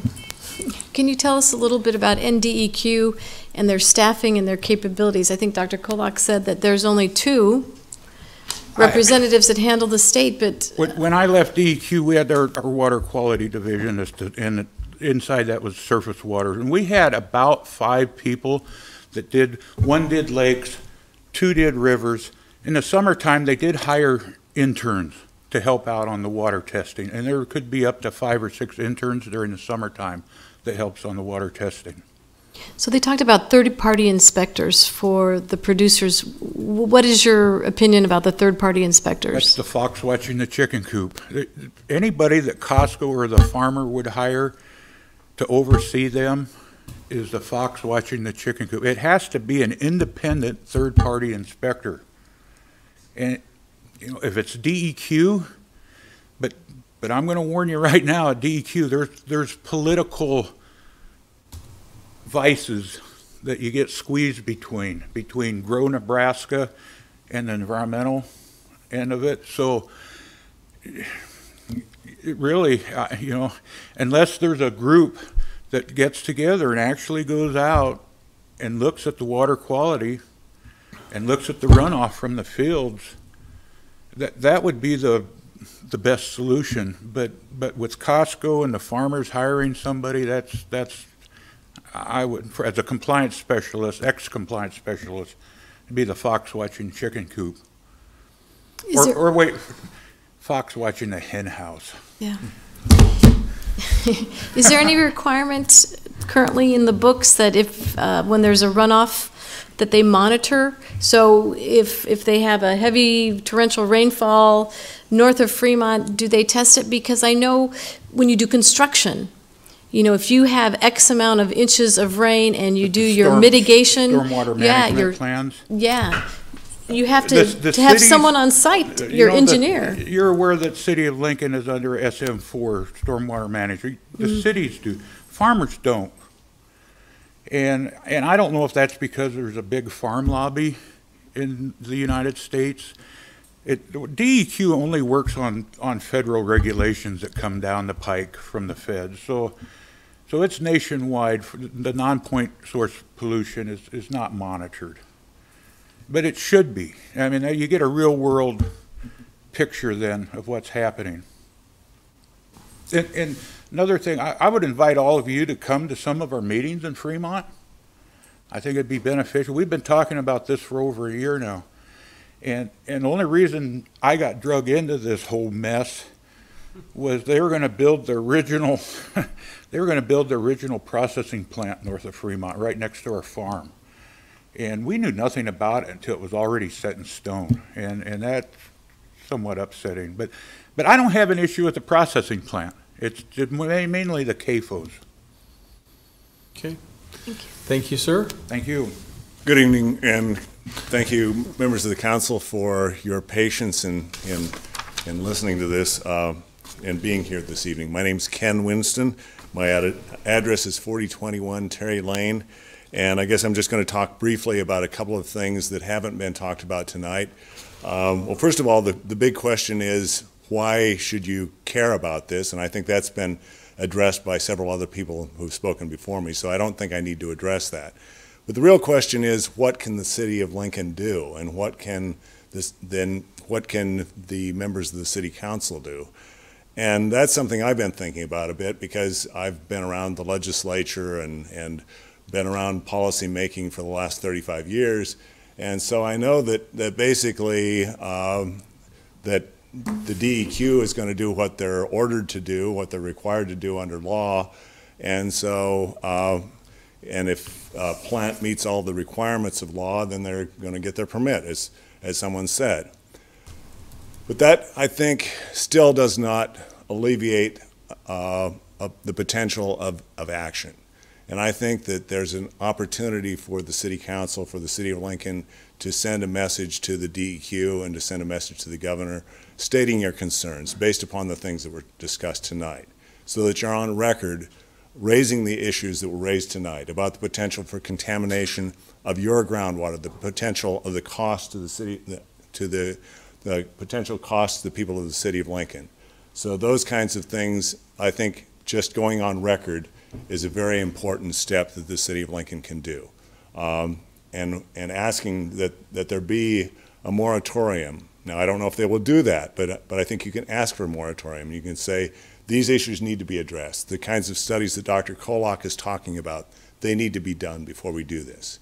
And we need to have an environmental impact statement, so we know, to the best extent that we can, that we know that, as Councilwoman Raybould talked about, we've got these extreme weather events now, where we have these rainfall events that we didn't have 10 years ago or 20 years ago, where all of a sudden, I mean, how can you control that? You can't control the application. If you got a field that's covered with manure, it's going to go in the stream, and it's going to increase the nitrate level. It's going to increase the contamination level. So I would ask that you go on record and that you state your concerns. Now, there is one other area that nobody's mentioned tonight that I would encourage the council to step in and send a message to the legislature. There's an interim study, LR4, that's supposed to study water quality and ways that the state can address water quality. The Natural Resources Committee at the present time is not planning to have any hearings on it. I would encourage the council to go on record to contact the committee, the Natural Resources Committee, and Senator Hughes is the chair, Senator Geist is on the committee, and contact the members of the committee and tell them that you want to have hearings and that you want them to address these issues. And then I guess I just wanted to talk just briefly about one other thing that nobody else has talked about. I remember one time Susan Seacrest, she was the person who founded the Groundwater Foundation in Nebraska. And I remember her talking once, and she said, the best way to clean up an aquifer is to make sure it doesn't get contaminated in the first place. And I think that's what you got to do here. You got to make sure that it doesn't get contaminated in the first place. And I guess the reason it keeps coming to mind for me is the fact that years ago I got involved in the Meade munitions study, and I keep getting the Meade munitions plant. There was a contamination of a groundwater aquifer there, and I keep getting the notices about it. 70 years after it was originally contaminated, it's still contaminated. And so let's make sure that doesn't happen with Lincoln's water supply, and would encourage you to take the appropriate steps to make sure that doesn't happen. Thank you very much. So, Ken, you mentioned the LR4 study, the Natural Resource Committee. That's correct. Are they meeting this summer? Well, I don't know, but you could contact Senator Hughes' office. He's the chairperson of the committee, and I would encourage you to encourage him and the members of the committee to hold hearings, and maybe if they hear from enough people, and if they also hear from people who represent a substantial community, they would be more inclined to hold hearings. Okay. Thank you. Thank you. I am Nancy Packard of 3037 Sewell Street in Lincoln, Nebraska. I just have a couple of things to say after the weight of all the information you've been given. One is that with my water bill this month, there was a sheet explaining it and saying to go online to see how our water is in Lincoln, and I noticed that our nitrates are in the 2% rather than the 10% level, so we are at an enviable level, and all the more reason to keep it there. The second thing is, I'll just have a little bit of levity. I grew up on a farm when we had cows, and we had pigs, and we had chickens. And when I grew up, we fed the chickens our potato peels, and you know, there was a little bit of chicken manure. We ate the chickens, we ate their eggs, and the next spring we'd get more chickens. All farms were like that, with a few cows, a few pigs. That was rural Nebraska.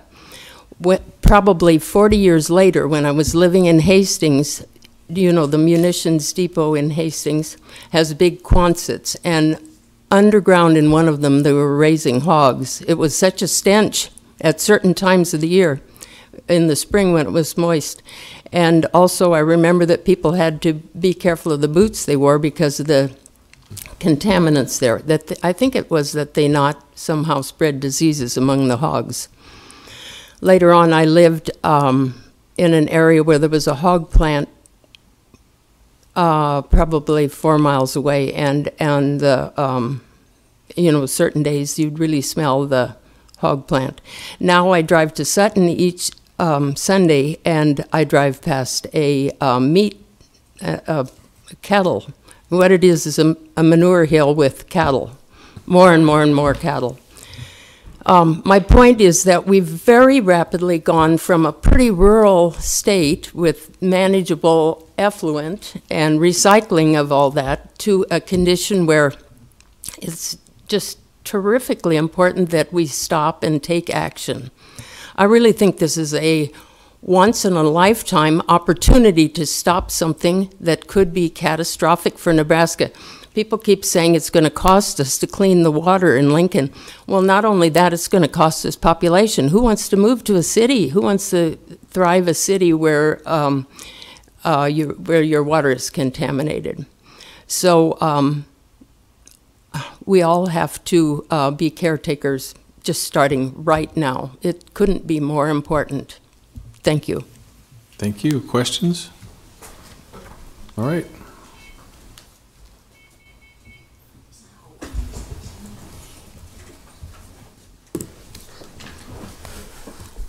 Thank you.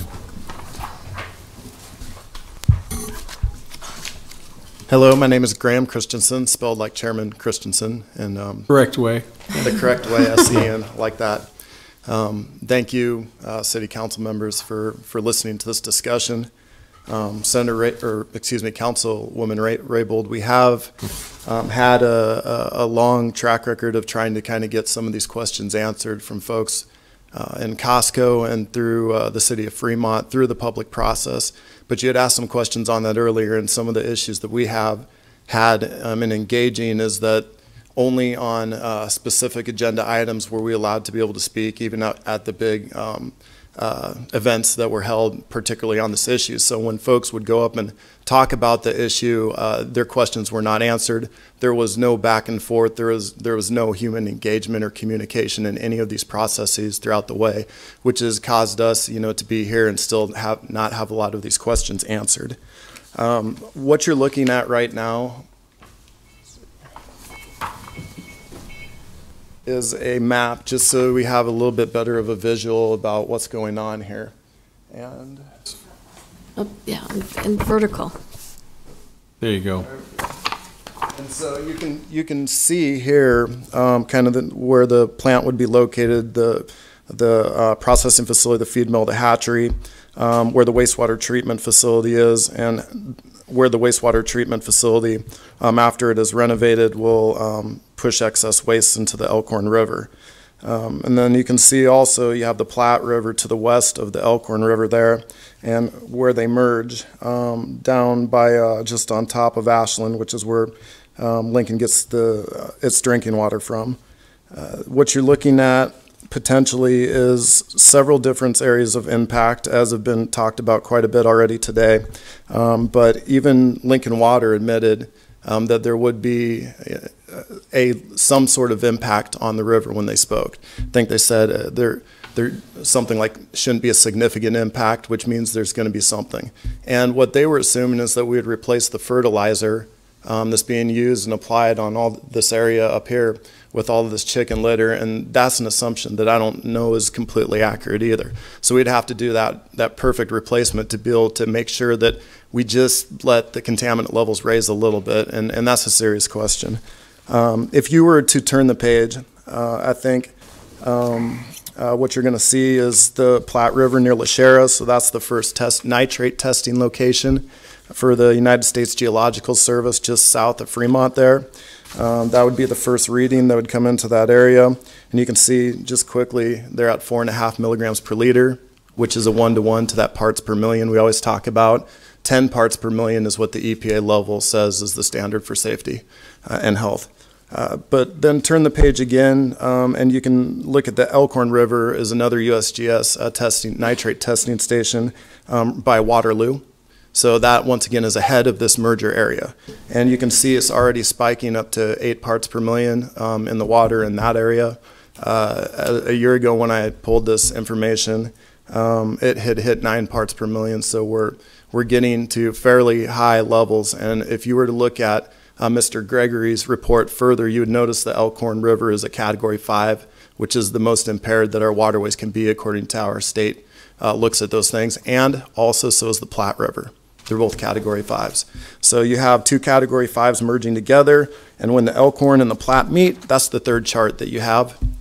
And you can see that the Platte River testing at Louisville, so just below Ashland, is almost double after the Elkhorn merges with it. So litter impact on both the Elkhorn River and the Platte areas 1 minute. Create, what I'd consider a perfect storm. And then on the last page, skip to the last page, if there is an issue with the wastewater treatment facility, currently the highlighted is the Fremont wastewater treatment facility. That is discharging 539,000 pounds of nitrates as of last year. If that number goes up at all, which I don't know, I'm not an expert, some don't have as much concern, but that's a lot of infrastructure to develop. I think that needs to be looked into further. Page 4, the one ahead, just shows Ashland, a couple of Lower Platte South NRD wellhead sites, and we're looking at 3, 4, and 5 from the recent tests in 2016, so there is your data. I knew this was going to be a troubled situation about a year ago when I first called into the Environmental Protection Agency to ask them about this location and if they can have an ability to get involved in an environmental impact study. And they said, no, there's no... It's time. Just wrap it up. Go ahead. And Jane will ask questions. Okay. They, at that time, stated that, no, there's no federal trigger on this project. There's nothing to, bring in a federal agency, and so there would be no study. But she said to me that she believed that this was one of the most problematic locations she had seen for a plant in her days, and I can't remember her name, but her name was it was Donna something, and she was the livestock operations manager over there. So we know there's no federal site. The DEQ doesn't actually regulate as far as looking forward to understand where contaminant levels are going, and so we really don't have an appropriate state regulatory procedure in place, and so therefore, I think, and I can elaborate some more on what's going on in the state as far as the regulatory process if asked, but I guess what I'm here to ask for, until we get some of this stuff figured out, we should be calling for a complete moratorium on the construction of the project until we have information that lets us know what this impact is going to be. There's so much evidence in front of us that we already have concerns. The Category 5s, what Matt Gregory handed out, we know we have a concern going on right now, so we cannot take the risk of further impairing our waterways when we're already sitting Category 5s everywhere you look. Okay. And thank you. So what are the regulatory initiatives that other municipalities and counties are looking at or trying to work with the EPA to get them to look at our water resources? My concern is over the last couple decades that instead of looking at concerns with water quality resources, all we've really done is try to expedite the process for being able to place more and more of these things into our state. And that is, examples of that are through adopting the livestock-friendly protocol that you're seeing county by county. That makes it easier for the state government to be able to come in and be able to push forth through things without as much of a local process as there once had been. And then furthermore, more recently in the legislature, we looked at and we did exactly what Iowa did, and we adopted the matrix system, which is what led to all the developments on waterways in Iowa, was led to the 750 impaired waterways, according to the Department of Natural Resources. And so instead of taking precautions on water quality, we are trying to accelerate the process right now. It will not just be Costco, although this albeit might be the worst possible location, but this is going to keep happening and happening. And since we've started discussions and talking about these things the last year or so, 3 more poultry operations have been proposed from the central to eastern part of the state. So it's coming. And it's a lot easier for them to do it than it ever has been. And we don't do any forward looking of what impact's going to be 10 years down the road in my life, 20 years down the road in my life, or 30 years down the road for whoever is still trying to make good decisions for the community at that point. Can you talk about the wastewater plant in Fremont? Is it going to have the capacity to, the chicken processing plant will have the capacity, but will the Fremont water plant have the capacity, or are they going to be filtering the affluent that's coming down river that's further north of them? Are they going to be entrusted to do that, or are people looking at investing in other denitrification plants further along or further upstream? No, as far as investing in more denitrification, no, there hasn't been a discussion of any sorts on that. As far as what goes on with the wastewater treatment facility, I more or less yield those kind of questions to experts like John and probably Dr. Kolak and other folks that are a little bit more engaged with that. All I know is that 538,000 pounds was dumped in the Elkhorn of nitrates right above Lincoln last year.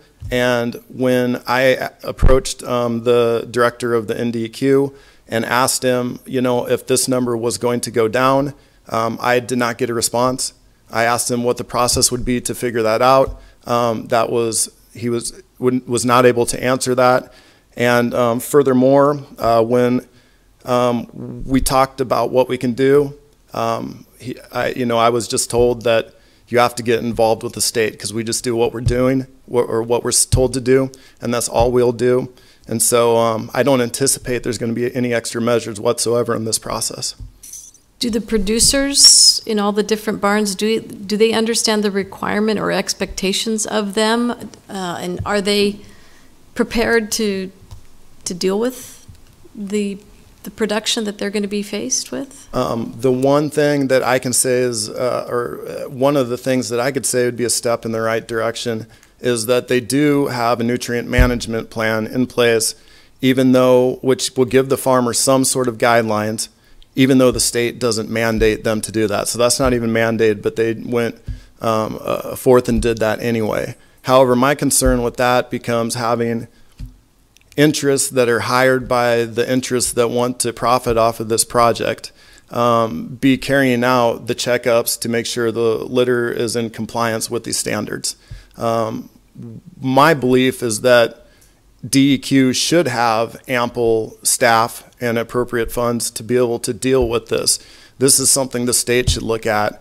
I just find it really peculiar when one private sector company hired by another is the person that's going to be out checking to make sure that there's compliance. I don't know these people, and it's nothing against the folks that are going to be doing those evaluations, but at the same time, That's not an independent authority because they're getting paid to do this.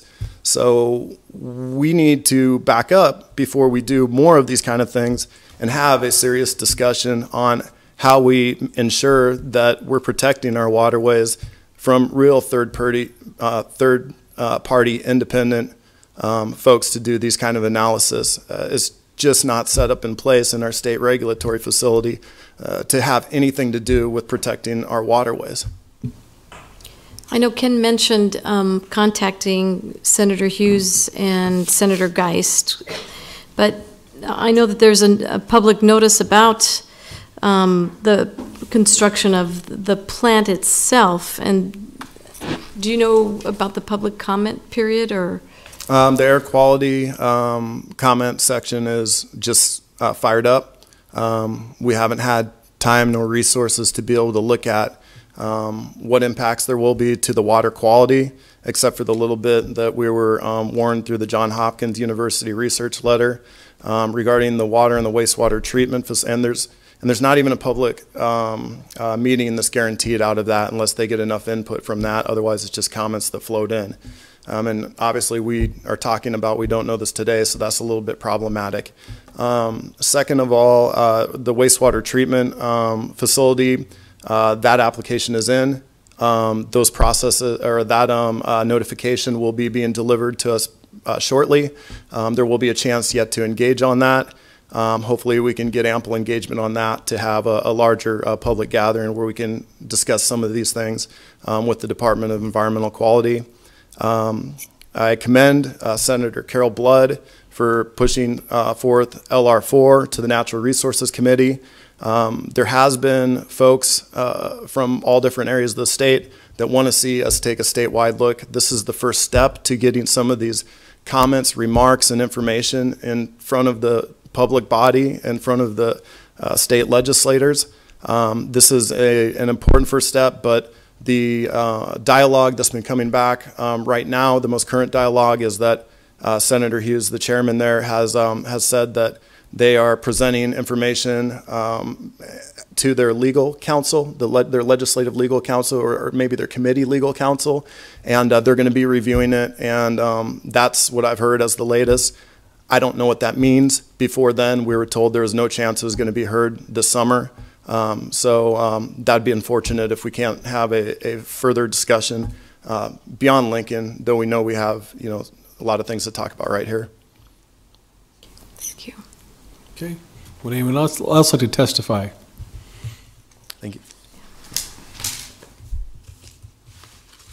Thank you, Lincoln City Council, for providing a place for these things to be talked about. You're welcome. Seeing no one else coming forward, I will entertain a motion. Mr. Chairman, I would move that we adjourn and remind citizens that we will not be meeting next week, and wish everyone a very happy Independence Day. Happy Independence Day. I need a second. Second. Moved by Carl, seconded by Lyrian. Please call the roll. Eskridge? Yes. Gaylor Baird? Yes. Lamb? Yes. Raybold? Yes. Schob? Yes. Christensen? Yes. We're Motion adjourned. carried, 6-0.